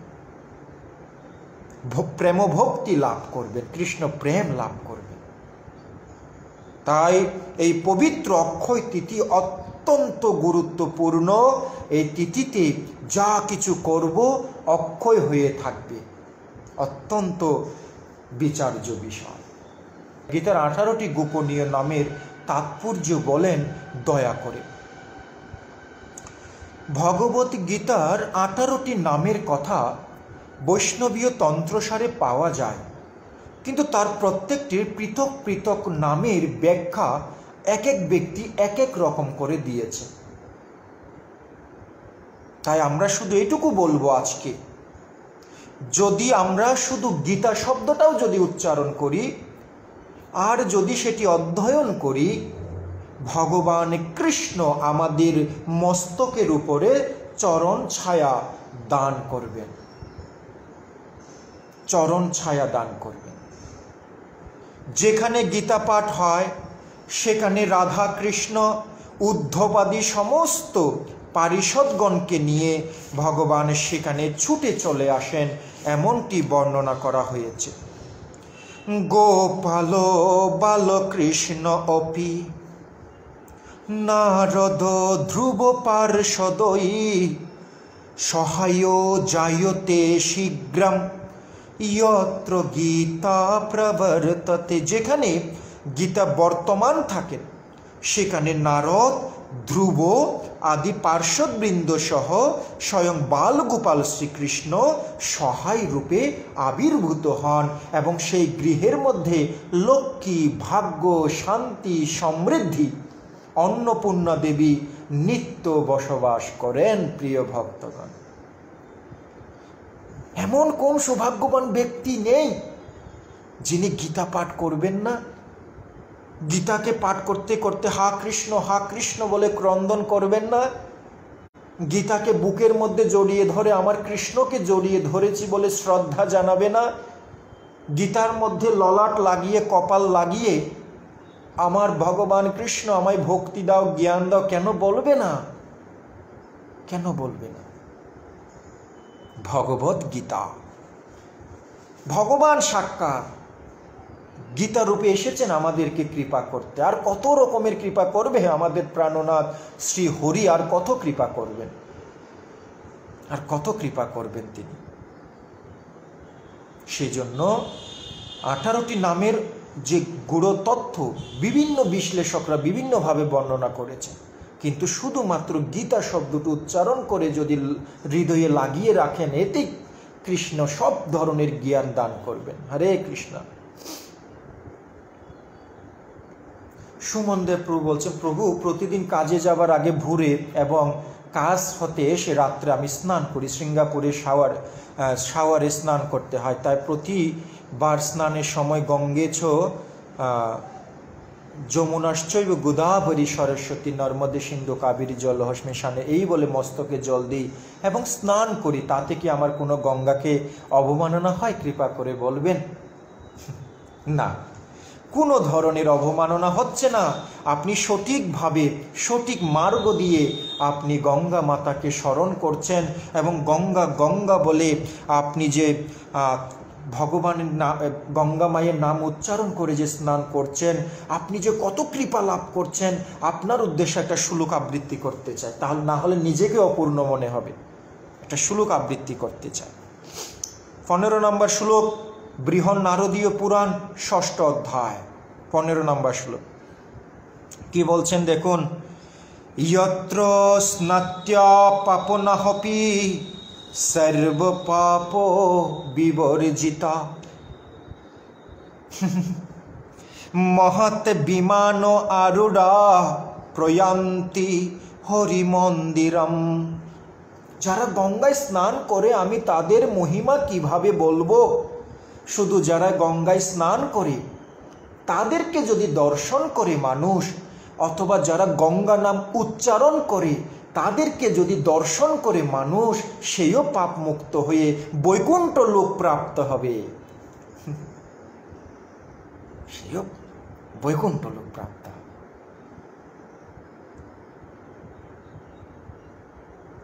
যে গঙ্গায় স্নান করেছে সেই ব্যক্তি গঙ্গা স্নান করে উঠে চলে যাচ্ছে, একজন ব্যক্তি তাকে দর্শন করেছে, সেই ব্যক্তিও পবিত্র হয়ে যাবে। আপনি শাওয়ারে স্নান করছেন, গঙ্গা গঙ্গা বলে স্নান করছেন, তীর্থ আদিকে স্মরণ করে স্নান করছেন, আপনাকে যে দেখছে সেও পবিত্র হয়ে যাবে, এমনটি বর্ণনা করা হয়েছে। আর শাস্ত্র যখন আমরা অধ্যয়ন করব, কোনো ধরনের সংশয় রাখবো না। ন সংশয়, কোনো সংশয় নেই। শুধু ভক্তজন, আপনারা হয়তো বা শাস্ত্র অধ্যয়ন করার সময় পান না, কিন্তু আমি পড়ি, হৃদয় জুড়িয়ে যায়। আহা, এমন কোন ধর্মে জন্মগ্রহণ করলাম যে ধর্মে ভগবান আমাদেরকে উদ্ধার করার জন্য এহেন পরম কৃপা করেছেন। নদী রূপে, তুলসী বৃক্ষ রূপে, বিগ্রহ রূপে, সাধু রূপে, শাস্ত্র রূপে এত কৃপা চারিদিক থেকে আর কোথায় করছে? কোথায় করছে? সনাতন ধর্ম ভগবানের ধর্ম উদ্ধার করবই, কাউকে ছাড় দেব না, সবাইকে উদ্ধার করব। তাই চারিদিকে আঁকড়ে ধরেছে, নদী দিয়ে বৃক্ষ দিয়ে আঁকড়ে ধরেছে, আসতে হবে আমার কাছে, কারণ তোমরা আমার সন্তান, আমার কাছ থেকে সৃষ্টি হয়েছ, তাই তোমাদেরকে আমার কাছে নিয়ে আসা আমার দায়িত্ব। তাই তিনি সেটি করছেন। তাই আপনি নিঃসন্দেহে এভাবে স্নান করুন, কৃষ্ণ আপনার উপরে অত্যন্ত কৃতজ্ঞ হবেন। প্রভু কাজে কর্মে সকল সময়ে মনের মধ্যে নিরন্তর কৃষ্ণ চিন্তা ভাবনা থাকলে কি মহামন্ত্র কৃষ্ণ নাম জপ করার প্রয়োজন হবে? সাধনার বিভিন্ন রকমের লক্ষণ রয়েছে শাস্ত্রে। যখন আপনি প্রাতকালে ঘুম থেকে উঠবেন, উঠে যখন স্নান আদি করে ভগবানের পূজা করে মালাটা হাতে নিয়ে হরে কৃষ্ণ বলে যখন জপ করছেন, তখন এটি শঙ্কাপূর্বক নাম জপ। স্কন্দ পুরাণের বিষ্ণু খণ্ডের মার্গশীর্ষ মাস মাহাত্ম্যে শঙ্কা জপের মহিমা বর্ণনা করা হয়েছে। শঙ্কা জপ করলে কি হয়? এটি একটি সাধনার একটি উপায়। আবার যখন আপনি মালা জপ করতে সময় পাচ্ছেন না, সে সময় মনে মনে হা কৃষ্ণ, হা গৌর, হা আমার প্রাণনাথ গোবিন্দ, আমাকে কৃপা করো, তোমার চরণে আশ্রয় দাও, তখন কি হবে? সেটা একটা সাধনা। এই দুই রকমের সাধনায় আমাদেরকে জানতে হবে। আমরা মনে মনেও জপ করব, যখন সময় হবে, সুযোগ সুবিধা পাবো, মনে মনেও জপ করব, কিন্তু প্রাতকালে ঘুম থেকে উঠে সমস্ত কাজ করার আগে আমরা হরিনাম জপ, শঙ্কায় জপ করব, এটাও করব। এটি মহাপ্রভুর বিশেষ কৃপা। আর যে মালাটি, এটা মালা নয়, এটি গোলকধামের প্রতীক আমাদেরকে দান করেছেন। এই মালাটা জপ করা মানে ভগবানের প্রতীক হিসেবে ভগবানকে স্মরণ করা। দুটাই করার চেষ্টা করবেন। কেমন? পরিমল চন্দ্র বিশ্বাস প্রভু বলছে, প্রভু এই তিথিতে কুবের নাকি অনেক ধন লাভ করেছিলেন। মাতা লক্ষ্মী দেবী তপস্যায় খুশি হয়ে মাতা লক্ষ্মী দেবী ধনে ধান্যে ভরিয়ে দিয়েছিলেন, এবং তিনি হচ্ছেন স্বর্গের কোষাধ্যক্ষ। রাবণ যদিও বা মৃত্যুবরণ করেছেন, বিভীষণ যদিও বা রাজ্য পালন করছেন, কিন্তু প্রকৃতপক্ষে লঙ্কার মূল দায়িত্বে রয়েছেন কুবের। প্রভু ধন সম্পদ পেলে জড় সম্পদের প্রতি আসক্তি বেড়ে যায় না প্রভু? তাহলে কুবের ধন ঐশ্বর্য লাভ জড় আসক্তির সামিল না প্রভু? রূপ সনাতন তারা তো ধন সম্পত্তি ত্যাগ করে কৃষ্ণ ধন প্রাপ্তির জন্য বাড়ি ছেড়েছে। সনাতন ধর্মে অম্বরীশ মহারাজ, ধ্রুব মহারাজ, প্রহ্লাদ মহারাজ, শিকিধ্বস রাজা, তারা রাজা ছিলেন, ধন সম্পদের মধ্যেই ছিলেন। পুণ্ডরিক বিদ্যানিধি, তিনিও জমিদার ছিলেন, কিন্তু ধন সম্পত্তির মধ্যে থেকেও সেই ধন এবং সম্পত্তি দিয়ে তারা নিত্য কৃষ্ণ পূজা করতেন, নিত্য কৃষ্ণ আরাধনা করতেন, নিত্য কৃষ্ণ সেবা করতেন। তাই সেই ধন সম্পদ আর বন্ধনের কারণ হয়নি, মুক্তির কারণ হয়ে উঠেছে। ধন সম্পদ বন্ধনের কারণ নয়, ধন সম্পদ সঠিকভাবে শ্রী হরির সেবায়, গোবিন্দের সেবায় যদি ব্যবহার করা যায়, তা মুক্তির কারণ। শিল প্রভুপাদ বলতেন, আমাকে এত এত টাকা দাও, আমি যেন লক্ষ লক্ষ মন্দির বানাতে পারি, হাজার হাজার মন্দির বানাতে পারি, এবং সেই মন্দিরে যেন লক্ষ লক্ষ মানুষ এসে প্রসাদ গ্রহণ করে তারা যেন জীবনকে শুদ্ধ করতে পারে, পবিত্র করতে পারে। তাই দুই ধরনের জীবন রয়েছে। একটি হচ্ছে সন্ন্যাসী জীবন, সরাসরি সংসার আদি ত্যাগ করে সন্ন্যাস নেওয়া অথবা বৈরাগ্যকে আশ্রয় করা। আরেকটি জীবন রয়েছে সংসারে থেকে অর্থ প্রাচুর্যের মধ্যে থেকেও কৃষ্ণ সেবা করে, কৃষ্ণের সম্পদ বলে মনে করে জীবনটাকে কাটিয়ে দিয়ে কৃষ্ণ কৃষ্ণ নাম করতে করতে গোলকধামে ফিরে যাওয়া। সেই জন্য অর্থকে কখনো আমরা বা ঐশ্বর্যকে কখনো হেয় করব না, কারণ এটি মাতা লক্ষ্মী। মাতা লক্ষ্মী কৃষ্ণ সেবার জন্য আমাদের কাছে এসেছে। মাতা লক্ষ্মী বলছেন, ধনীরা তো আমাকে অনেক লাভ করেছে পূর্বজন্মের সুকৃতির ফলে, কিন্তু তারা তো আমাকে আমার প্রভুর সেবায় লাগায় না। তাই ভক্তের কাছে যদি যেতে পারতাম তাহলে আমি অনেক বেশি ভগবানের সেবায় লাগতে পারতাম। তাই ভক্তদের অনেক টাকা পয়সার প্রয়োজন আছে, তা না হলে তো জড়জগতের মানুষ সেগুলোকে খারাপ কাজে ব্যবহার করছে, মাতা লক্ষ্মীকে খারাপ কাজে নিজেদের স্বার্থে ব্যবহার করছে, তাই না? সেই জন্য ভক্তদের অনেক ঐশ্বর্যের প্রয়োজন। আমি মনে মনে ভাবি, আমার যদি 1 কোটি টাকা থাকতো, আমি 50 লক্ষ টাকা দিয়ে আমার রাধা মাধবকে সোনার পায়ের দিয়ে একটা জামা সিলিয়ে দিতাম। সেই জামা সেলাই করার পরে যখন সোনার পায়ের থাকতো, আহা, আমার রাধারানীকে কত সুন্দর লাগতো। যদি আমার কোটি টাকা থাকতো, আমি আমার কৃষ্ণের মাথার জন্য একটা স্বর্ণের একটা মুকুট বানিয়ে দিতাম। সেই 50 লক্ষ টাকার মুকুটটা যখন আমার গোবিন্দ কৃষ্ণের মাথার উপরে জলমল জলমল করত, আমার কৃষ্ণকে কত সুন্দর লাগতো, আমার কৃষ্ণকে কত ভালো লাগতো। সেই জন্য আমরা কখনো অর্থকে খারাপ বলবো না, আমরা অর্থকে ভগবানের সেবায় ব্যবহার করব। যেমন তিরুপতি বালাজিতেও মানুষ লক্ষ লক্ষ টাকা দান দক্ষিণা করে আজকে সারা পৃথিবীর মধ্যে সবচেয়ে ধনী মন্দির হিসেবে প্রতিষ্ঠিত করে দিয়েছেন। সেই জন্য লক্ষ্মী দেবী ভক্তদের কাছে অর্থ হচ্ছে লক্ষ্মী দেবী। হরে কৃষ্ণ, জয় মাতা লক্ষ্মী দেবী কি। অক্ষয় তিথিতে তিনি আমাদেরকে অনেক টাকা পয়সা দিক, আমরা সেই টাকা পয়সা প্রভুর সেবায় ব্যবহার করে লক্ষ লক্ষ সাধু সন্ন্যাসীদেরকে প্রসাদ খাওয়াবো, লক্ষ লক্ষ মানুষকে আমরা বস্ত্র দান করব, লক্ষ লক্ষ মানুষকে আমরা অন্ন আদি দান করব, মানুষের সেবা ভগবানের সেবায় লাগিয়ে দেব। ঠিক আছে, আমরা প্রথমে অক্ষয় তৃতীয়ার মাহাত্ম্য আলোচনা করছি বা অক্ষয় তৃতীয়ার বিশেষ বিশেষ লীলা আলোচনা করছি, তারপরে আমরা করণীয় কি আলোচনা করব। আমরা আছি আপনাদের সাথে। এই দিবসে, এই পবিত্র তিথিতে সুদামাজি দ্বারকায় কৃষ্ণ দর্শন ও চাল ভাজা দিয়ে অতুল ঐশ্বর্য, কৃষ্ণের ন্যায় ঐশ্বর্য লাভ করেছিলেন। গর্গ সংহিতা এবং শ্রীমদ্ ভাগবতের 10ম স্কন্ধে বর্ণনা করা হচ্ছে।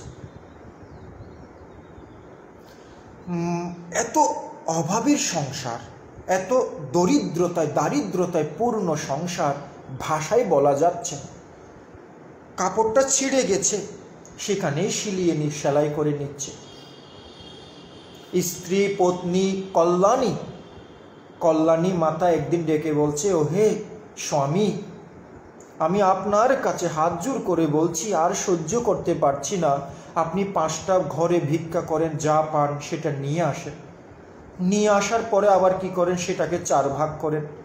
1 ভাগ গাভীকে দেন, 1 ভাগ ভিখারিকে দেন, 1 ভাগ আমাদের 3 জনকে, আমাদের সবাইকে ভাগ করে দেন পরিবারে, তারপর থাকলে আপনি খান, না হলে খান না।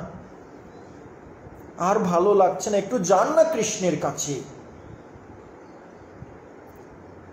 সেদিন অক্ষয় তৃতীয়া চলছে, যান না একটু প্রভুর দর্শন করে আসুন। যদি প্রভু আপনাকে কিছু নাও দেয়, তবু একটু দর্শন করতে তো সমস্যা নেই, ভগবানকে দর্শন করতে তো কোনো ক্ষতি নেই, যান, একটু যান। তখন তিনি ভাবলেন, দেব আদি দেবতারা যদি দ্বারকায় এসে কৃষ্ণ দর্শন করতে পারে, আমি আমার বাল সখা কৃষ্ণ সখা, আমার ছোটবেলার সখাকে আমি কেন দর্শন করতে যাব না? ঠিক আছে, দর্শন করতে যাব, কিছু দিক বা না দিক। ও হে কল্যাণী, এদিকে আসো, এদিকে আসো। খালি হাতে কি আর সখার কাছে যাওয়া যায়, বন্ধুর কাছে যাওয়া যায়? কিছু দাও না। ভিক্ষা করতে বের হলেন আজকে পত্নী, তিনি কিছু খুদ নিয়ে আসলেন, সেগুলো ভেজে সুন্দর করে পাঠিয়ে দিয়েছেন। যখন সেই খুদগুলো তিনি একটি কাপড়ের মধ্যে বেঁধে দিচ্ছিলেন, সে সময় চক্ষু দিয়ে জল ঝরে পড়ছিল কল্যাণী দেবীর। তিনি ভাবছিলেন, বিশ্ব ব্রহ্মাণ্ডের অধীশ্বরের জন্য আজকে আমি খুদ দিচ্ছি, কি করব, আমার তো নাই কিছু, যতটুকু আছে ততটুকু দিচ্ছি, কিন্তু মন চাইছে না, মনে হচ্ছে আরো কিছু যদি দিতে পারতাম। তো দেওয়ার সময় স্বামীর হাতে যখন খুঁটটা দিলেন, তখন স্বামী যাতে মন ছুটো না করে তাই বলবেন, বৌদি প্রেম দিয়ে, ভালোবাসা দিয়ে দেবরের জন্য শ্রদ্ধা মিশ্রিত, ভক্তি মিশ্রিত, প্রেম মিশ্রিত এই সম্পদ, এই প্রসাদ নিবেদন করেছেন। তিনি শ্রদ্ধার ভক্তিটা দেখবেন, তিনি চাল দেখবেন না, খুদ দেখবেন না। কান্না করে দিলেন। বড় কষ্ট হচ্ছিল যে এত বড় একজন সাম্রাজ্য, সারা পৃথিবীর সে সময় ভগবান কৃষ্ণ অধীশ্বর, তার জন্য এই সামান্য খুদ দিচ্ছি, মেনে নিতে পারছিল না, কান্না করছিল। চলে গেলেন। যাওয়ার পরে কয়েকদিন পরে কৃষ্ণের রাজপ্রাসাদের সামনে গিয়ে যখন দাঁড়ালেন, ভাবছেন কিভাবে ঢুকি ঘরের ভিতরে। নিজের পোশাক আশাকের এই অবস্থা, তিনি তো দেব দেবতা কর্তৃক পূজিত, আর আমি যখন যাব সখা পরিচয় দেব, আমাকে দেখে যখন সেখানে অনেক উজির নাজির প্রজার সদস্যরা থাকবেন, তারা যখন ভাববেন এনি আবার কৃষ্ণের সখা হলো কিভাবে, এত গরিব মানুষ, আমার কারণে আমার প্রভুর কোনো মর্যাদা নষ্ট হবে না তো? ভক্ত নিজের সুখের কথা ভাবেন না, তিনি ভগবানের কথা ভাবেন। তাই আমার কারণে আমার প্রভুর শান মর্যাদা নষ্ট হতে দেব না, চলেই যাব। আবার প্রাসাদ দেখে বিমোহিত হয়ে চলে যাচ্ছেন। আর সংবাদদাতা গিয়ে সংবাদ দিয়েছেন, আপনার এক বন্ধু এসেছে, নাম তার সুদামা। ভগবান কৃষ্ণ যখনই শুনেছেন, মাতার মুকুট সব কিছু ছেড়ে রেখে দৌড়ে দৌড়ে এসে হাজার হাজার প্রজার সামনে, আমার সখা, আমার বন্ধু বলে ভগবান কৃষ্ণ সুদামাজি ভক্তকে, ব্রাহ্মণকে জড়িয়ে ধরলেন।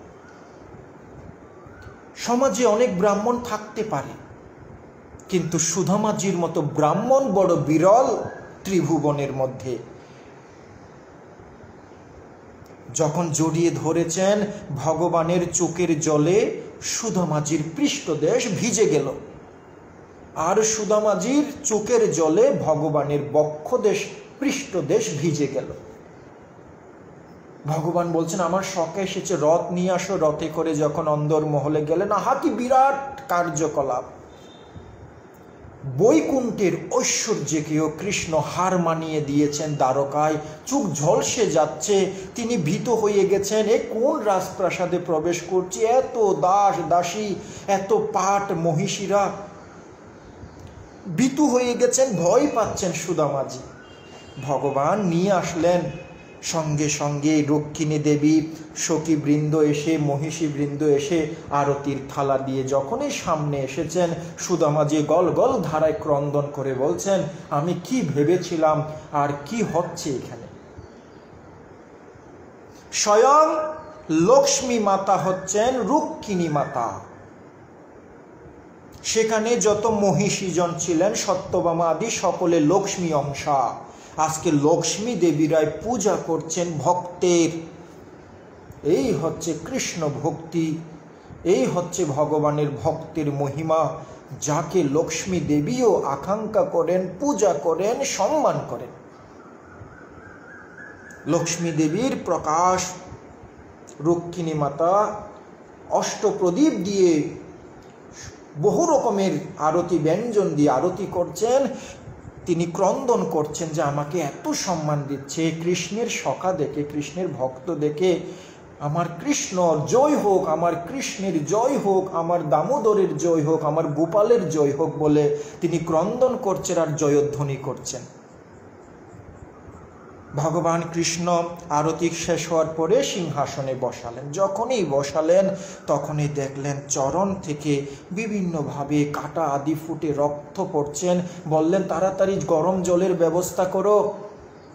জল আনতে আনতে দেরি হচ্ছে, এই জন্য ভগবান নিজের চোখের জল দিয়ে ভক্তের চরণ ধৌত করে দিলেন। প্রিয় ভক্তগণ, সে সময় সুদামাজি তিনি হাত উপর দিকে তুলে বিলাপ করে ক্রন্দন করছিলেন যে যে বিশ্ব ব্রহ্মাণ্ডের অধীশ্বরকে দেবতারা এসে লাইন ধরে দাঁড়িয়ে হাত জোড় করে থাকে, সেই বিশ্ব ব্রহ্মাণ্ডের অধীশ্বর পরমেশ্বর ভগবান, যাকে লক্ষ্মী দেবী সেবা করার সময় ভয় পায়, সম্ভ্রম হয়, সেই ভগবান আজকে তার চোখের জল দিয়ে আমার চরণ ধৌত করে দিচ্ছেন।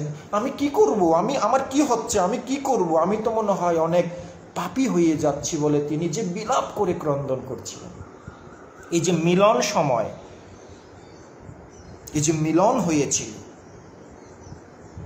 এই যে কৃষ্ণ ভগবানের ঐতিহাসিক মিলন, ভক্ত ভগবানের ঐতিহাসিক মিলনটি যে হয়েছিল, এই মিলনটি এই অক্ষয় তৃতীয়াতে সংগঠিত হয়েছিল।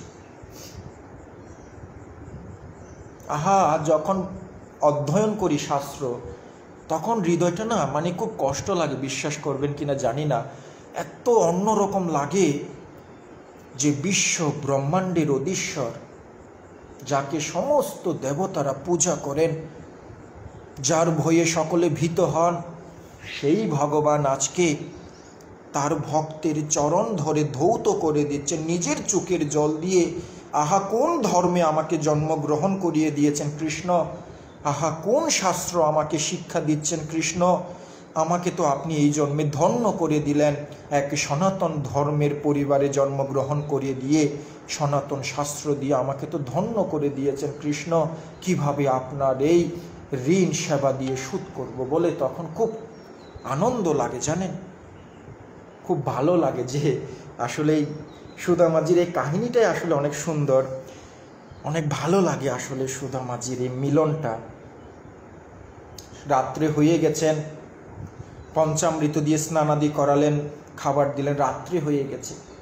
আমি জানি সুদামা, আমার বৌদি আমার জন্য কিছু একটা পাঠিয়েছে, সেখানে ভক্তি রয়েছে, প্রেম রয়েছে, ভালোবাসা রয়েছে। কোথায় সেইগুলো লুকিয়ে রেখেছেন, এই জন্য লুকিয়ে রেখেছেন, ভাবছেন যে এটা দেওয়া উচিত হবে না, যা দেখেছেন এরপর তো আর এগুলো দেওয়া যায় না, না খুদ দেওয়া যায় না,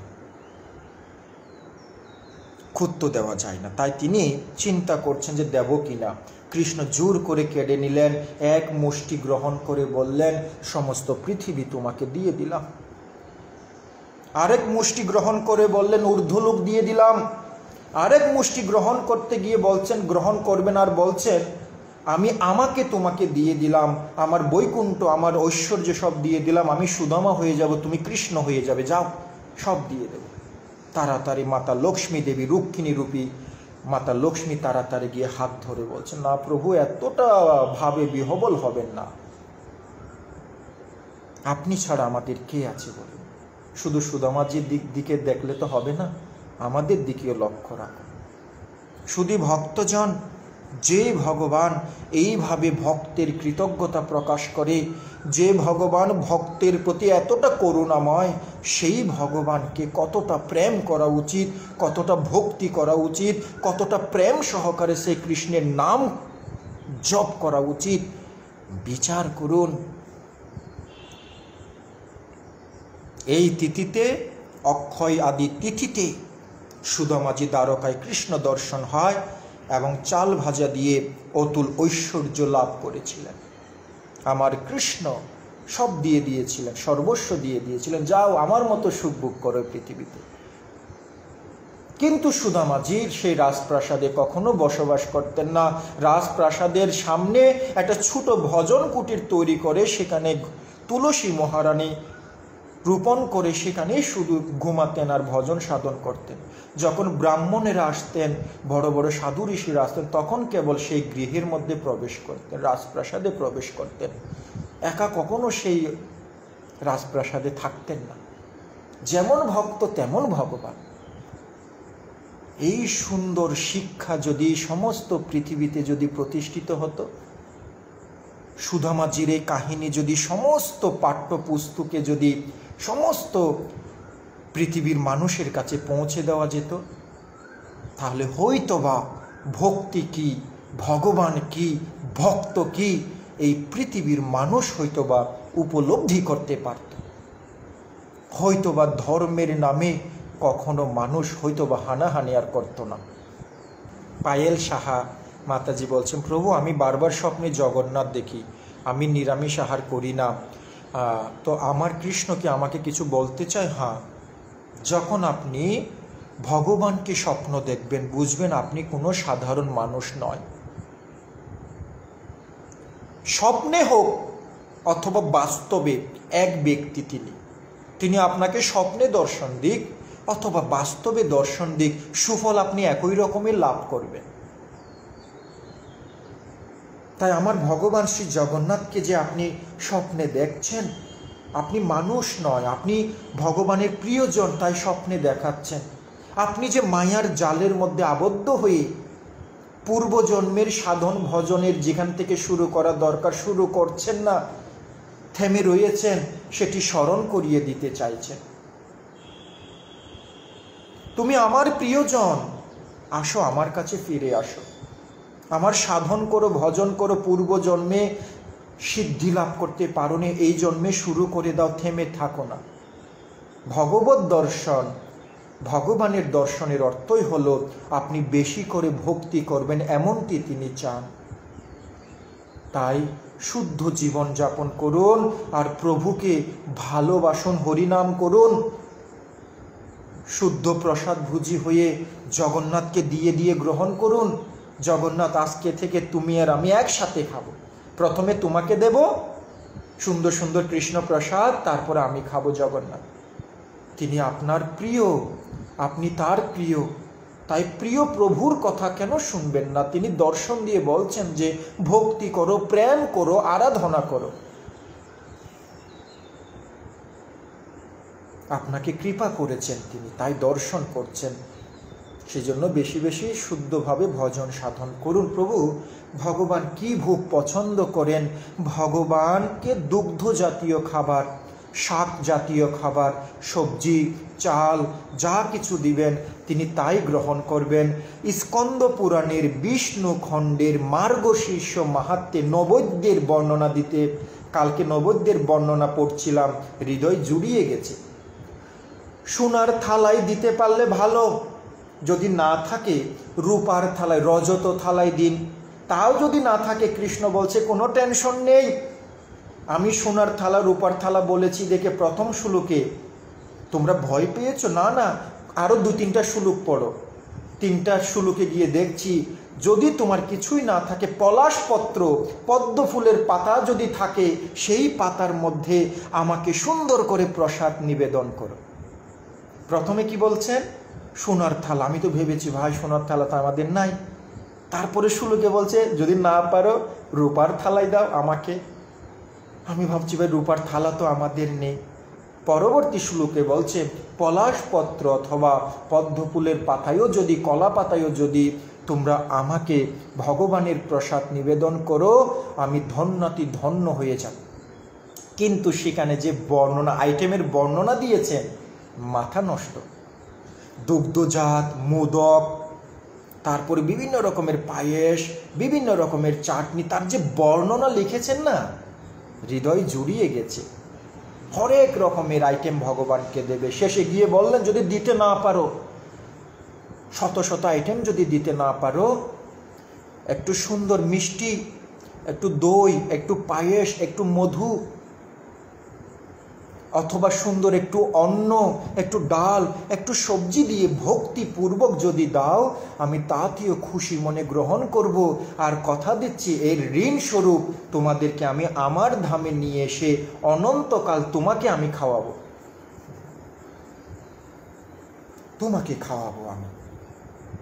তুমি আমাকে পৃথিবীতে খাওয়িয়েছ, আমি তোমাকে গোলকধামে নিয়ে এসে খাওয়াবো। তাই ভগবানকে ভোগ আপনার সামর্থ্য অনুসারে ভক্তি মিশ্রিতভাবে যাই দেবেন তাই তিনি গ্রহণ করবেন। সুন্দর শাক, সবজি, পায়েস, আলু ভাজি, বিভিন্ন রকমের জিনিস রন্ধন করে ভগবানকে দিন, প্রেম ভরে দিন, তিনি গ্রহণ করবেন। আর গোলকধামে আপনার জন্য প্রস্তুত করবেন যে ও তো আমাকে ওখানে খাওয়াইছে পৃথিবীতে, এখন আমার ধামে এসেছে, আমি কি খাওয়াবো, এই টেনশনে পড়ে যাবেন। প্রাণ গোবিন্দ শ্রী হরি শ্রীকৃষ্ণ। 8 নাম্বার, এই অক্ষয় তিথিতে দ্রৌপদীর বস্ত্রহরণ হয়েছিল, আর ভগবান কৃষ্ণ বস্ত্র দান করে দ্রৌপদীকে রক্ষিত করেছিলেন, সুরক্ষা করেছেন, তিনি রক্ষা করেছিলেন। সভার মধ্যে টেনে হিঁচড়ে নিয়ে আসলেন আজকে ভগবানের পরম প্রিয় শুদ্ধ ভক্ত দ্রৌপদী দেবীকে, যিনি অগ্নি থেকে জন্ম নিয়েছেন, অগ্নি থেকে তার জন্ম। সেই পরম ভক্তের, ভগবানের অত্যন্ত প্রিয় ভক্ত সেই দ্রৌপদী দেবীকে অন্ধের মহল থেকে টেনে হিঁচড়ে নিয়ে আসলেন দুঃশাসন, সবার মধ্যে ফেলে দিলেন। বড় ক্রন্দন করছেন, বিলাপ করে ক্রন্দন করছেন। ধৃতরাষ্ট্রের কাছে হাত জোড় করে বলছেন, আমি আপনারই কুলবধূ, আপনারই বংশেরই বধূ, আমাকে আশ্রয় দিন, আমাকে এই অবস্থা থেকে মুক্তি করুন। পঞ্চ পাণ্ডবের কাছে হাত জোড় করে বলছেন, হে পঞ্চ পাণ্ডব, হে আমার 5 জন স্বামী, ব্যাসদেবের নির্দেশে আমরা একে অপরকে বিবাহ করেছি, এখন আপনারা আমাকে উদ্ধার করুন। পিতামহ ভীষ্মের কাছে, গুরু দ্রোণের কাছে, কৃপাচার্যের কাছে, বিদুর মহাশয়ের কাছে, সবার কাছে পৃথক পৃথক বলে কান্না করলেন, কেউ কান্না নিবারণ করতে পারলেন না। দুঃশাসনকে বললেন, এই দাসী যেভাবে রাজসূয় যজ্ঞে ইন্দ্রপ্রস্থে আমার অস্ত্র হরণ করেছিল, আমার শস্ত্র হরণ করেছিল, এই সভার মধ্যে আজকে তার বস্ত্র হরণ করো। সে আমাদের শস্ত্র হরণ করেছে, অস্ত্র হরণ করেছে, আজকে তার বস্ত্র হরণ করো। বিলাপ করে ক্রন্দন করতে শুরু করলেন, হাত দিয়ে টানাটানি করছেন। আজকে দ্রৌপদী মাতাকে কেউ রক্ষা করার মতো নেই। যদিও সেই সভার মধ্যে এই জগৎ সংসারে সবচেয়ে বড় বড় যোদ্ধারাই ছিলেন। কর্ণ, অশ্বত্থামা, কৃপাচার্য, দ্রোণাচার্য, পিতামহ ভীষ্ম, অর্জুন, যুধিষ্ঠির, ভীম, বড় বড় বড় বড় সব রাজারা ছিলেন, বড় বড় সব শক্তিশালী অস্ত্রধারী ব্যক্তিরা ছিলেন, মহান মহান ব্যক্তিত্বরা ছিলেন। আজকে কেউ রক্ষা করতে পারল না। যখন ভক্তের কেউ থাকে না, তখন ভগবান থাকে। অনেকক্ষণ টানাটানি করার পরে দেখছেন না বস্ত্র রক্ষা করা যাচ্ছে না, বসন্তারা অবশ্যই আমাকে খুলে ফেলবেন, তাই তিনি সঙ্গে সঙ্গে, হে ভগবান শ্রীকৃষ্ণ, মহাভারতের যে সুন্দর বর্ণনা রয়েছে, যে স্তুতিগুলো করেছেন, ব্যাসদেব নিচে লিখে দিয়েছেন। যারা দ্রৌপদী দেবী সেই সময় 2 বাহু তুলে যে স্তুতিগুলো করেছেন, সেই স্তুতি যদি কেউ করে থাকেন, অবশ্যই সহায় হয়ে কৃষ্ণ তাকে সমস্ত বিপদ থেকে রক্ষা করবেন। স্তুতিগুলো এত সুন্দর বর্ণনা। তিনি সে সময় ক্রন্দন করে বলছিলেন, হে কৃষ্ণ, যেভাবে তুমি কংসকে বধ করেছিলে, হে কৃষ্ণ, যেভাবে তুমি জরাসন্ধ আদি অসুরদের বধ করার জন্য অবতীর্ণ হয়েছ, হে দামোদর, তুমি যেভাবে গোপিকাদেরকে বস্ত্র হরণ করে আবার বস্ত্র দান করেছিলে, হে মাধব, তুমি যেভাবে লক্ষ্মী দেবীকে সুরক্ষা দান করো, হে কৃষ্ণ, হে গোবিন্দ, যেভাবে তুমি ভক্তকে সর্বদা রক্ষা করো, আজকে আমাকে রক্ষা করার কেউ নেই, তুমি আমাকে রক্ষা করে যখন বিলাপ করে দিলেন, স্তুতি করলেন, স্তব করলেন, সঙ্গে সঙ্গে ভগবানের চক্ষু দিয়ে অশ্রু বর্ষিত হলো। তিনি হুঙ্কার ছেড়ে বললেন, আজকে দ্রৌপদীকে রাজসভার মধ্যে যেভাবে চুল ধরে টেনে চুল খুলে দিয়েছে, আজকে প্রতিজ্ঞা করলাম এই পৃথিবীকে ক্ষত্রিয় শূন্য করে আমি ঠিক সেইভাবে সমস্ত ক্ষত্রিয়ের স্ত্রীকে বিধবা করে দেব, তাদের চুল বাঁধতে দেব না। আমি আমার ভক্তের চুল খুলে দেবে, আর তোমরা অধার্মিকরা তোমাদের স্ত্রীর চুলকে সুন্দর পুষ্প দিয়ে মালা দিয়ে সাজিয়ে রাখবে, হতে দেব না। তাই কৃষ্ণ প্রতিজ্ঞা করলেন যে তিনি সমস্ত ক্ষত্রিয়দের স্ত্রীদের বিধবা করবেন। তাই কুরুক্ষেত্রের রণাঙ্গনে তিনি এই পক্ষ ওই পক্ষ সব পক্ষের ক্ষত্রিয় যোদ্ধাদের বিনাশ করেছিলেন। শুধু ভক্তজন এই পবিত্র অক্ষয় তিথিতে এই সুন্দর কৃষ্ণ দর্শন, কৃষ্ণ যে ভক্তকে রক্ষা করেন, এই লীলাটি সংগঠিত হয়েছিল এবং অপূর্বভাবে তিনি কৃষ্ণের কৃপা লাভ করেছিলেন এবং সমস্ত বিশ্ব দেখেছিল, সমস্ত দেবতারা দেখেছিল কৃষ্ণ ভক্তের কখনো পরাজয় হয় না, কৃষ্ণ ভক্ত সর্ব অবস্থায় বিজয়ী হন। সেই লীলাটি দর্শন দিয়েছিলেন এই পবিত্র তিথিতে। এই অক্ষয় তৃতীয়া থেকে ভগবান শ্রী জগন্নাথের রথ নির্মাণের কাজ শুরু হয়। রথের যে রথ দর্শন করলে, রথ উপরি জগন্নাথকে দর্শন করলে মাতৃজঠরে আর জন্মগ্রহণ করতে হয় না।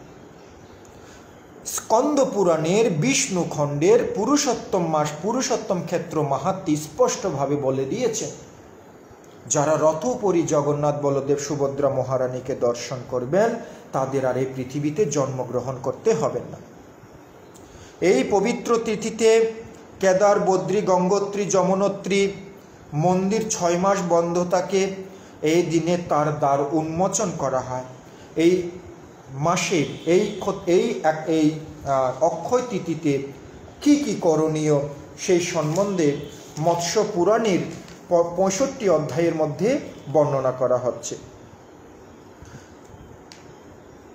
বৈশাখ শুক্ল পক্ষে তো তৃতীয়া ইউরোপবিতা অক্ষয়ম ফলম আপনুতি সর্বস্ব সুকৃতস্য চ সা তথা কৃত্তিকোপেতা বিশেষেণ সুপূজিতা তত্র দত্তম হুত জপ্তম সর্ব অক্ষয়ম উচ্যতে অক্ষয়া সন্ততিস্ত তস্যাম সুকৃত অক্ষয়ম অক্ষয়তস্ত নরাস্নাত্যা বিষ্ণু দত্তা তত অক্ষতান বিপ্রসু দত্ত্যা তানেব তথা শক্তূন সুসংস্কৃতান ইয়ান্নাম ভুঙ্গ হা ভাগ ফলম অক্ষয় অশ্নুতে তৃতীয়ানাম সমভশ্চ সোপবাস স উপবাস জনার্দনম রাজসূয় ফলম প্রাপ্য গতিম গ্রাঞ্চ বিন্দতি।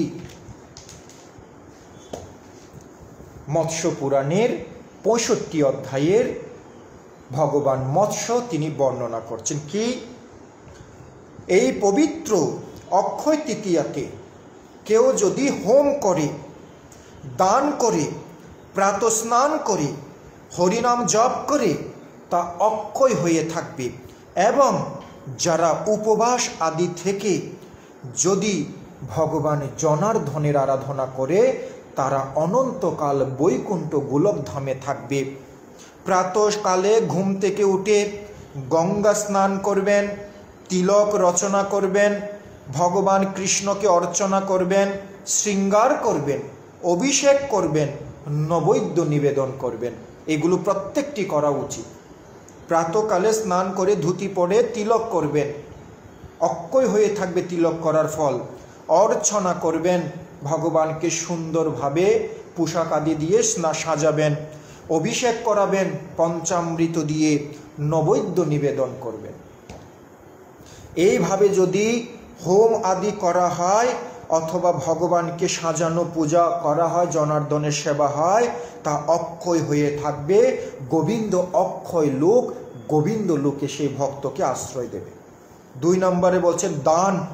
এই মাসে বস্ত্র দান, তুলসী দান, গীতা দান, ভাগবত দান, প্রসাদ দান, জপের মালা, জপের থলে, কণ্ঠিমালা এবং কৃষ্ণ ভক্তদের উদ্দেশ্যে যদি দক্ষিণা স্বরূপ অর্থ দান করা হয় তা অক্ষয় হয়ে থাকবে, অনন্তকালের জন্য অক্ষয় হয়ে থাকবে।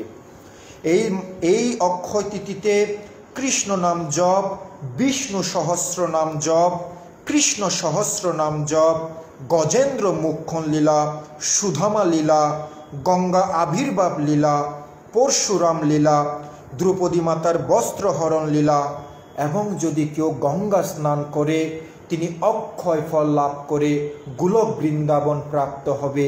এতে কোনো সংশয় নাই, কোনো সংশয় নেই।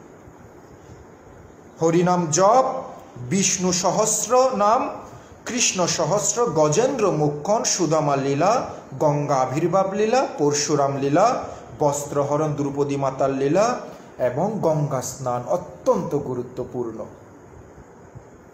আর ভগবানকে নৈবেদ্য, তিলক, অর্চন, শৃঙ্গার, অভিষেক অত্যন্ত গুরুত্বপূর্ণ। বস্ত্রদান, তুলসী দান, গীতা দান, ভাগবত দান, প্রসাদ দান, মালা, থলে এবং ভক্তদের দক্ষিণা দান অত্যন্ত গুরুত্বপূর্ণ, অক্ষয় হয়ে থাকবে। প্রাতকালে ঘুম থেকে উঠবেন, গঙ্গায় চলে যাবেন, স্নান করবেন। গঙ্গা না থাকলে গঙ্গা গঙ্গা বলে স্নান করবেন। স্নান করে তিলক রচনা করবেন। সেদিন তিলক রচনা করে ভগবানকে পূজা দেবেন, তুলসী দেবেন। তারপরে কি করবেন? ভগবানকে সুন্দর করে অভিষেক করাবেন, সুন্দর পোশাক পরিয়ে ভগবানকে ঘৃত প্রদীপ আদি দিয়ে পূজা করবেন। তারপরে সুন্দরভাবে ভগবানকে প্রসাদ নিবেদন করবেন। আর কি করবেন? সেদিন বস্ত্র দান করবেন, তুলসী দান করবেন, গীতা ভাগবত পাঠ করে শোনাবেন, মানুষকে দান দক্ষিণা করবেন। একটা গীতা দান করলেন, একটা জপের মালা দান করলেন, একটা জপের থলে দান করলেন। আর কি করবেন? হরিনাম জপ যত করতে পারবেন, 108 মালা, 64 মালা, 1000 মালা, 1000 মালা তো সম্ভব নয়, 108 মালা, 64 মালা, 32 মালা, 25 মালা সামর্থ্য অনুসারে জপ করবেন।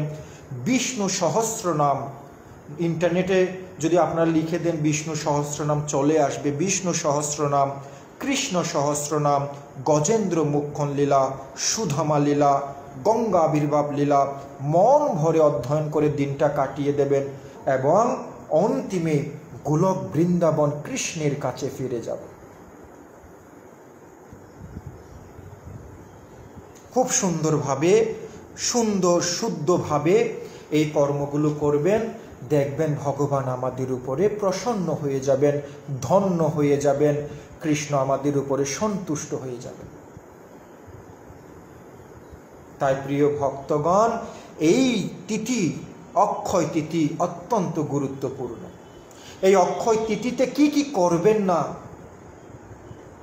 অক্ষয় তিথিতে গৃহ মৈথুন করবেন না, কাউকে হিংসা করবেন না, কাউকে নিন্দা করবেন না, কারো সাথে ছলনা করবেন না, কারো বস্তু হরণ করবেন না, কাউকে ক্ষতি করার চেষ্টা করবেন না, কোনো ধরনের পাপ কর্ম, কোনো মতে কোনো ধরনের পাপ কর্ম করবেন না।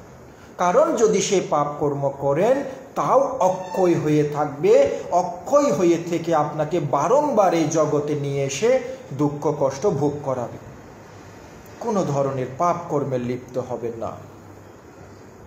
শুদ্ধভাবে কৃষ্ণ ভজন করুন, সাধন ভজন করুন, গোবিন্দ লোকে ফিরে যাওয়ার চেষ্টা করুন। ভগবান কৃষ্ণ ঠিক দ্রৌপদী মাতাকে যেভাবে রক্ষা করেছিলেন, কৃষ্ণ আমাদের প্রাণপ্রিয়তম প্রভু আমাদের সেভাবে সমস্ত বিপদ থেকে রক্ষা করবেন, আমাদের কন্যাকে সেভাবে রক্ষা করবেন। সেই জন্য আরো সুন্দর সুন্দর বিষয় আসবো। আমরা আর বেশিক্ষণ থাকবো না, আরো সুন্দর সুন্দর কিছু বিষয় আলোচনা করে শেষ করব, কিছু প্রশ্ন উত্তর নিয়ে নেব। দক্ষিণ ভারতে অক্ষয় তৃতীয়াতে প্রায় লোকেরা সোনা গহনা কেন দেয়? দক্ষিণ ভারতে প্রায় লোকেরা কেন সোনা গহনা আদি দিয়ে থাকেন? শুধু অক্ষয় হয়ে থাকার জন্য। ভগবান যে তিরুপতি বালাজি, ওনাকে যা কিছু দেওয়া হয় তিনি তার দ্বিগুণ করে ভক্তের কাছে ফেরত দেন। তো সেদিন অক্ষয় তিথিতে যখন আমরা যা কিছু অর্পণ করব, তিনি তা অক্ষয় গুণে, অনন্ত গুণে তা ভক্তদের মাঝে ফেরত দেন। তো এই জন্য অনেক সময় ভক্তরা অক্ষয় তিথি, পবিত্র তিথি জেনে বেশি বেশি ভগবানকে দান দক্ষিণা করে থাকেন। প্রভু শ্রীকৃষ্ণের কুরুক্ষেত্রে অস্ত্র ধরেছিলেন কেন? তিনি প্রতিজ্ঞা করেছিলেন তিনি কোনো অস্ত্র ধারণ করবেন না। যখন ভগবানের দ্বারকা ধামে অর্জুন এবং দুর্যোধন গিয়েছিলেন, অর্জুন চরণ কমলে বসেছিলেন আর দুর্যোধন মাথার পাশে রত্ন সিংহাসনে বসেছিলেন। অর্জুনকে প্রথম দেখে বলেছিলেন, কি চাও? তিনি বললেন, প্রভু শুধু তোমাকে চাই, আর কিচ্ছু চাই না। অন্য কিছু দিয়ে কি লাভ? শুধু তোমাকে চাই প্রভু। যদি তোমাকে লাভ হয়ে যায় আর কোনো কিছু জগতে লাভ করতে হয় না, কোনো কিছু প্রয়োজন পড়ে না। তাই তো নারদ পঞ্চরাত্রের প্রথম রাত্রের ৪র্থ অধ্যায়ের ১৭ নম্বর শ্লোকে বলছেন, শ্রীকৃষ্ণে ইয়স্য ভক্তিস্য তত্রাস্য তৎসাত্র কিম সুদুর্লভম। কৃষ্ণ ভক্তি লাভ হলে, কৃষ্ণকে লাভ হয়ে গেলে এই জগতে আর কোনো কিছু প্রয়োজন পড়ে না। তাই হে কৃষ্ণ, আমি তোমাকে শুধু চাই। অন্যদিকেও বলছেন, ঠিক আছে আমি কৃষ্ণ তোমার সঙ্গে থাকবো, তবে আমি কোনো শস্ত্র ধারণ করব না, অস্ত্র ধারণ করব না। বললেন কিচ্ছু করতে হবে না কৃষ্ণ, শুধু তুমি আমাদের সঙ্গে থাকবে, আমার আর কিচ্ছু লাগবে না। অর্জুন বললেন, ভগবান খুশি হয়ে গেলেন। দুর্যোধন বললেন, আমাকে কৃষ্ণ আপনি ওর সাথে থাকুন, অস্ত্র শস্ত্র ধরবেন না, আপনার প্রয়োজন নেই। আমাকে শুধুমাত্র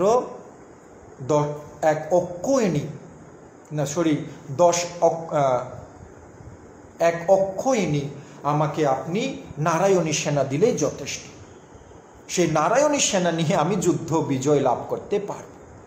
ভগবান শস্ত্র ধরবেন না, কিন্তু কুরুক্ষেত্রে যুদ্ধে তিনি শস্ত্র ধরেননি, কোনো শস্ত্র ধরেননি। শাস্ত্রে রথের চাকাকে কোনো অস্ত্র বলা হয় না। যখন অর্জুনকে আজকে পিতামহ ভীষ্ম বধ করবেন এমনটি দৃঢ় প্রতিজ্ঞ হয়েছেন, সেদিন ভগবান রথ থেকে লাফিয়ে দৌড়ে এসে শস্ত্র নয় রথের চাকাকে তিনি ধারণ করেছিলেন এবং বলেছিলেন, আমার ভক্তকে বিনাশ করতে আসলে আমি অস্ত্র ছাড়াও, প্রতিজ্ঞা ঠিক রেখে অস্ত্র ছাড়াও রথের চাকা দিয়েও আমি বড় বড় ঋষিদেরকে, বড় বড় যোদ্ধাদেরকে পরাস্ত করে দিতে পারি। আমাকে অস্ত্র ধরতে হবে এমন কোনো কথা নেই। এই দেখুন রথের চাকা নিয়ে আমি আপনাকে বধ করে দেব। কিন্তু তিনি দেখছেন রথের চাকা নয়, সেটি সাক্ষাৎ সুদর্শন চক্র ধারণ করেছেন ভক্তকে রক্ষা করার জন্য। ভক্তকে রক্ষা করার জন্য ভগবান সুদর্শন চক্র ধারণ করেছেন।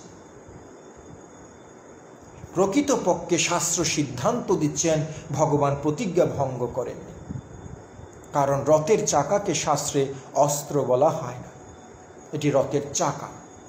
কিন্তু তিনি বলেছেন, প্রয়োজনে আমি প্রতিজ্ঞা ভঙ্গ করে দেব, আমার ভক্তের বিনাশ হতে দেব না। অস্ত্র ধরতে হলে ধরবো আমি, কারণ যে ভক্ত আমার শ্রীচরণে শরণাপন্ন হয়েছে, সমস্ত কর্তব্য কর্মকে আমার শ্রীচরণে সমর্পিত করে দিয়েছে, আমি সেই ভক্তকে রক্ষা যদি না করি, নিজের প্রতিজ্ঞাকে নিয়ে ব্যস্ত থাকি, তাহলে জগৎ সংসার ভক্ত বৎসল, ভক্ত রক্ষক নামের নিচের মধ্যে ক্রস চিহ্ন এঁকে দেবে, আমি তা হতে দিতে পারি না। আমার ভক্ত রক্ষক নাম, আমার ভক্ত বৎসল নাম আমি দূষিত হতে দেব না, মিথ্যে হতে দেব না। আমার ভক্তের জন্য আমি অস্ত্র ধরব, প্রতিজ্ঞা ভঙ্গ করব, প্রয়োজনে আমি নিজের সমস্ত ধর্ম ত্যাগ করব, কিন্তু ভক্তকে আমি রক্ষা করব। আমার ভক্ত আমার জীবন, আমার জীবন আমার ভক্ত, আমার ভক্ত আমার প্রাণ, আমার হৃদয়। আমার ভক্ত ছাড়া আমি থাকবো না। তাই পদ্ম পুরাণের উত্তরখণ্ডে বর্ণনা করা রয়েছে, যেখানে আমার ভক্ত আমার গুণ মহিমা কীর্তন করে, আমি সেখানে গিয়ে চুপটি মেরে বসে থাকি আর মন ভরে আমার ভক্তদের কথোপকথন শ্রবণ করি, আমার হৃদয় জুড়িয়ে যায়। সেজন্য প্রিয় ভক্তগণ, আমরা ভগবানের ভক্ত হব, কৃষ্ণের ভক্ত হব। আমরা এই জন্মেই হব, আমরা এই জন্মেই ভগবানের ভক্ত হয়ে ভগবানের কাছে ফিরে যাব। আর কোনো কাজ নাই আমাদের। ভক্ত আমরা হব এবং হতে পারব, কারণ কৃষ্ণ আমাদের সাথে রয়েছে এবং তিনি আমাদের সুদর্শন চক্র দিয়ে, গদা দিয়ে রক্ষা করবেন। কোনো টেনশন নেই। রাকে হরি তো মারে কে, মারে হরি তো রাকে কে। সেই জন্য আমরা কৃষ্ণ ভজনে নিমজ্জিত হয়ে যাব। প্রভু কলিযুগে পিতামাতার প্রতি ছেলেমেয়েরা কেমন আচরণ করবে, শাস্ত্রে কি বলেছে? আহা, কিছুদিন আগে পড়ছিলাম স্কন্দ পুরাণের ব্রহ্মখণ্ড। স্কন্দ পুরাণের মধ্যে 7টি খণ্ড রয়েছে। মহেশ্বরখণ্ড, বিষ্ণুখণ্ড, ব্রহ্মখণ্ড, কাশীখণ্ড, আরণ্যখণ্ড, নাগরখণ্ড, প্রবাসখণ্ড। 2 নম্বরে হচ্ছে বিষ্ণুখণ্ড, ৮১,১০০ শ্লোক স্কন্দ পুরাণে। সেখানে ব্রহ্মখণ্ডের ধর্ম আরণ্য নামক একটি অংশ রয়েছে। সেখানে বর্ণনা করা আছে যে পুত্র বৃদ্ধ পিতামাতার সেবা করে না, যে পুত্র তার পিতাকে সম্মান করে না, সে ভগবানকে কি সম্মান করবে? তাই বৃদ্ধ পিতামাতা এবং সন্তানের উচিত বৃদ্ধ পিতামাতা এবং তার পিতামাতাকে গুরু হিসেবে তাদের সেবা করা, যত্ন করা, তাদের হৃদয়ের মধ্যে দুঃখ না দেওয়া, এটা উচিত, এটা কর্তব্য, প্রত্যেক সন্তানের উচিত হচ্ছে এটি। আর পিতার কি কর্তব্য কর্ম? পিতা তিনি সর্বদা সন্তানকে এমন জ্ঞান দান করবেন যে জ্ঞানের মাধ্যমে সন্তান সচ্চরিত্রবান, সৎকৃষ্ণ ভক্ত হয়ে উঠতে পারে, কৃষ্ণ ভক্ত হয়ে উঠতে পারে, সেই চেষ্টা করবেন। তিনি জ্ঞানদাতা, কৃষ্ণ ভক্তির জ্ঞানদাতা, তিনি যিনি পিতা। তাই পুত্র পিতার প্রতি সম্মান জানাবেন, আর পিতা পুত্রকে কৃষ্ণ ভক্তির শিক্ষা দিয়ে একে অপরকে এই জগৎ থেকে মুক্ত করে গোলকধামে ফিরে যাবেন। তাই সব সময় শাস্ত্রের নির্দেশ আমাদের মেনে নেওয়া উচিত। সেখানে সতী স্ত্রীর কি কর্তব্য কর্ম হবে তাও বর্ণনা রয়েছে। সেখানে একজন গৃহস্থের কি কর্তব্য হবে তাও বর্ণনা রয়েছে। সেখানে একজন সন্তানের কি কর্তব্য তাও বর্ণনা রয়েছে। সেখানে একজন মানুষের কি কর্তব্য তাও বর্ণনা রয়েছে। তাই পিতামাতাকে সবসময় সম্মান করুন, শ্রদ্ধা করুন, ভক্তি করুন, কৃষ্ণের কাছে প্রার্থনা করুন যেন পিতামাতার উদ্ধারের কারণ হয়ে যেতে পারেন। পিতামাতা উদ্ধার হয়ে গেলে আমরা ঋণ মুক্ত হতে পারব। পিতামাতাকে অবশ্যই গোলকধামে, বৈকুণ্ঠধামে পাঠাতে হবে যেভাবে হোক। যেভাবে ধ্রুব মহারাজ যখন বৈকুণ্ঠের উদ্দেশ্যে যাত্রা করলেন, মনটা বড় খারাপ। ভগবান বিষ্ণুর পার্ষদগণ জিজ্ঞেস করছেন, মন খারাপ কেন আপনার? ধ্রুব মহারাজ বলছেন, আমি একা বিষ্ণু লোকে যাচ্ছি, আমার বাবা মা কোথায়, আমার পিতা মাতা কোথায়, আমার মা সুনীতি কোথায়, আমার মা সুরুচি কোথায়? তখন তারা বললেন, ওই আপনার আগে আগে তারা যাচ্ছে। তখন তিনি প্রসন্ন হয়ে গেলেন যে আমার বাবা মা বৈকুণ্ঠে যাচ্ছে, আমি তাদের পিছনে পিছনে যাচ্ছি, এটাই তো জীবন, এটাই তো পুত্রের কর্তব্য। তাই ধ্রুব মহারাজের মতো যখন আমরা ভক্তি করব, ভগবানকে ভালোবাসবো, আমাদের আগে আগে পিতামাতা যাবে, তাদের পিছনে পিছনে আমরা বৈকুণ্ঠ গোলকধামে প্রবেশ করব। আহা, সেই সন্তান কেমন সন্তান যিনি পিতামাতাকে গোলকধামে নিয়ে যেতে পারেন। সেটাই তো সন্তানের কর্তব্য। হরে কৃষ্ণ। প্রভু একাদশীর প্রসাদে মধু দেয়া যাবে কি? কৃপা করে বলুন। হ্যাঁ, একাদশীতে মধু আহার করা যায়, কিন্তু দশমীতে মধু খাওয়া যায় না। দশমী এবং দ্বাদশীতে মধু নিষেধ রয়েছে, কিন্তু একাদশীতে শুধু মধু খাবেন না। মধুটি ভগবানের অভিষেকের কাজে ব্যবহার করে সামান্য একটু চরণামৃত হিসেবে পান করা যাবে। কিন্তু দশমী এবং দশমীতে এবং দ্বাদশীতে মধু নিষেধ রয়েছে।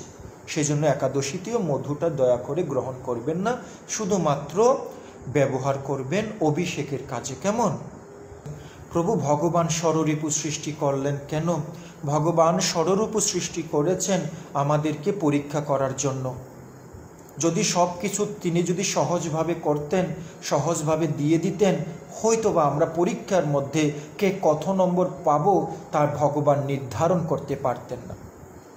পরীক্ষার হলের মধ্যে পরীক্ষা তো অনেকেই দেয়, অনেকেই পরীক্ষা দেয়, কিন্তু কে কত নম্বর, কেউ 99.5, কেউ 88, কেউ 80, কেউ 50, কেউ 33। এই যে বিষয়গুলো, এগুলো কিভাবে নির্ধারণ হবে কে কতটুকু লেখাপড়া করেছে? যখন আমরা রেজাল্ট আসে তখন বুঝতে পারি আমি পরীক্ষায় কতটুকু নাম্বার পেয়েছি।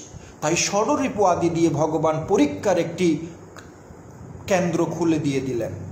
এখন এই ষড়রিপুকে দমন করে যে যত বেশি হরি ভজন করবেন, ভগবান পরীক্ষার মাধ্যমে তাদেরকে তুলবেন যে এত নাম্বার পেয়েছে, ওকে এখনই নিয়ে আসো গোলকধামে। ও আরও কিছুদিন থাকতে হবে, ওকে আরও 2 জন্ম থাকতে হবে, ওকে আরও 5 জন্ম থাকতে হবে, ওকে এখনই নিয়ে আসতে হবে, এগুলো নির্ধারণ হবে এই ষড়রিপুকে ব্যবহার করে। তাই আমরা যদি ষড়রিপুর অধীন হয়ে জীবনযাপন করি, তিনি আমাদের পরীক্ষা করতে সুবিধা হয়। আর যখন আমরা সেই ষড়রিপুকে আস্তে আস্তে অতিক্রম করি, তিনি সিদ্ধান্ত নিতে সুবিধা হন। এই পরীক্ষায় পাশ করেছে, এই ষড়রিপুকে দমন করেছে, ওকে তাড়াতাড়ি আমার কাছে নিয়ে আসতে হবে। ভগবান কিভাবে আমাদের পরীক্ষা করবে তিনি যদি আমাদের কিছু পরীক্ষা না সৃষ্টি করে দেন? তাই আমরা কি করি? আমরা আমাদের সন্তানকে কি করি দেখুন, আমরা আমাদের সন্তানকে এমন এক সময় এমন এক কঠিন জায়গায় রেখে দিয়ে একটু লুকে থাকি, দেখি সে কি করে, যাতে তার বুদ্ধি, তার জ্ঞানের যাতে প্রমাণ হয়ে যায়। ঠিক সেই রকম ভগবান আমাদেরকে কৃপা করে এই সমস্ত অশুভ শক্তি দিয়েছেন, যাতে করে আমরা সেখানে পরীক্ষায় পাশ করে তার ধামে চলে যেতে পারি। সেজন্য এগুলো আমাদেরকে জয় করতে হবে, বিজয় লাভ করতে হবে যুদ্ধের মধ্যে, তাহলে তো প্রভুর কাছে ফিরে যেতে পারবো। তা না হলে যাব কি করে, তাই না? হরে কৃষ্ণ প্রভু, আমি একটি বাড়িতে সাবলেট ভাড়া বাসায় থাকি প্রভু, আর আমি এই বাসায় পূজা করতাম। গতকালকে ওই বাসার মালিকের বাবা দেহ রেখেছেন, তারপর থেকে নিত্য সেবা পূজা বন্ধ রাখতে বলেছে প্রভু, আমি এখন কি করতে পারি? আপনি এখন নিত্য সেবা পূজা বন্ধ রাখতে বলেছে, আপনি এখন হরিনাম জপ করবেন, জপের মালা দিয়ে হরিনাম জপ করবেন।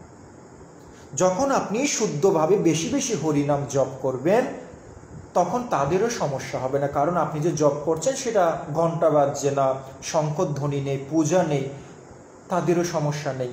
কিন্তু ভগবানের যখন পূজা অর্চনা বন্ধ রেখে সেই সময় যখন হরিনাম করবেন, আপনি ঠিকই কিন্তু পূজার সুফল লাভ করতে পারবেন। বেশি করে হরিনাম করুন, হেডফোন কানে লাগিয়ে দিয়ে সুন্দর সুন্দর কৃষ্ণ কথা শ্রবণ করুন, কোনো সমস্যা নেই। কুরুক্ষেত্রের যুদ্ধে আজকের সময় অনুযায়ী কত সংখ্যক যোদ্ধা নিহত হয়েছিলেন ও শেষ কতজন জীবিত ছিলেন? শেষ পর্যন্ত 7 জনের নাম পাওয়া যায়। সাত্যকী, কৃপাচার্য, অশ্বত্থামা, তারপরে কৃতব্রহ্মা, তা এরকম 7 জনের নাম পাওয়া যায়। আর আমাদের হিসেবে দেহত্যাগ হয়েছিল 64 কোটি শুধু মানুষ। এই ছাড়াও কোটি কোটি লক্ষ লক্ষ হাতি, কোটি কোটি ঘোড়া, এগুলো সব সে সময় তারা প্রাণ ত্যাগ করেছিল। ভগবান কৃষ্ণ কুরুক্ষেত্রে যুদ্ধের মধ্য দিয়ে এই জগতের অধার্মিকদের বিনাশ করলেন, ধার্মিকদেরকে গোলকধামে নিয়ে গেলেন, এবং অবশেষে পরীক্ষিত মহারাজকে দিয়ে সুন্দর এক যুগের সূচনা করে দিলেন। এবং পরীক্ষিত মহারাজ চলে যাওয়ার পর কলিযুগ আসলো, আমার মহাপ্রভু আসলো। মহাপ্রভু এসে কৃষ্ণ ভক্তির শিক্ষা দিয়ে আমাদের জীবনকে ধন্য করে দিলেন। 64 কোটি মানুষ মারা গিয়েছে। আর তার চেয়ে বড় একটা যুদ্ধ হয়েছিল সেই সময়, যার কথা হয়তো বা আমরা অনেকেই জানি না, কারণ কুরুক্ষেত্র যুদ্ধকে আমরা যেভাবে গবেষণা করেছি, আরও একটা যে যুদ্ধ হয়েছে সেটা আমরা জানতাম না। সেটা কি? শিকিধ্বজ রাজার সাথে অর্জুন এবং কর্ণ, অঙ্গরাজ কর্ণের ছোট ছেলে এবং বড় বড় যোদ্ধাদের সাথে শিকিধ্বজ রাজার পুত্র তাম্রধ্বজের যুদ্ধ হয়েছিল।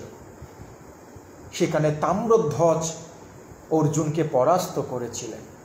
আরও একটা যুদ্ধ হয়েছিল সে একই দাপর যুগে, সেটির নাম হচ্ছে প্রবাসে যদুবংশ বিনাশ, যেখানে 100 কোটির সদস্যের যে বংশ সেটি হচ্ছে যদু বংশ। 100 কোটি। ভাগবতে বর্ণনা রয়েছে, কৃষ্ণ যদু বংশের ছাত্রদের লেখাপড়ার জন্য 8 কোটি শিক্ষক নিয়োগ করেছিলেন। কৃষ্ণের বংশ হচ্ছে যদু বংশ, যাদব, তারা 100 কোটি সদস্যের সংখ্যা ছিলেন। তো সেই যদু বংশকে প্রবাস তীর্থে ভগবান সমস্ত পুরুষকে 2 ভাগে বিভক্ত করে তাদেরকেও বৈকুণ্ঠে নিয়ে গিয়েছিলেন। তাই বিচার করে দেখতে গেলে অসংখ্য ভগবানের ভক্তদেরকে তিনি যুদ্ধের লীলার মধ্য দিয়ে ভগবানের কাছে নিয়ে গেছেন। 100 কোটি যদু বংশ, 64 কোটি কুরুক্ষেত্রের যুদ্ধে তাম্রধ্বজ শিখিধ্বজের কাহিনীতে ওখানেও প্রচুর যোদ্ধা। না জানি ভগবান কৃষ্ণ কুরুক্ষেত্রের যুদ্ধে কত হিন্দুদেরকে গোলকধামে বৈকুণ্ঠে নিয়ে গেছেন যুদ্ধের নাম দিয়ে। তো আজকে আমরা এখানে আমাদের অনুষ্ঠান এটি টানছি। সবাই সুস্থ থাকুন, ভালো থাকুন, আর বেশি করে ভগবদ্গীতার মাহাত্ম্য পাঠ করুন, হরিনাম সংকীর্তন করুন, দান দক্ষিণা করুন, আর বেশি করে গঙ্গা স্নান করুন, আর ভগবানের সেবা পূজা করুন। যদি কোনো ভুল ত্রুটি হয়ে থাকে ক্ষমা সুন্দর দৃষ্টিতে দেখবেন, আর যদি সময় হয় এই অনুষ্ঠানটি বেশি করে শেয়ার করে দেবেন, যাতে অনেক ভক্ত আমাদের এই লাইভটি শুনে কিছু তথ্য যেন তারা জানতে পারে। সবাই ভালো থাকুন, সুস্থ থাকুন। হরে কৃষ্ণ কৃষ্ণ কৃষ্ণ হরে হরে, হরে রাম রাম রাম হরে হরে।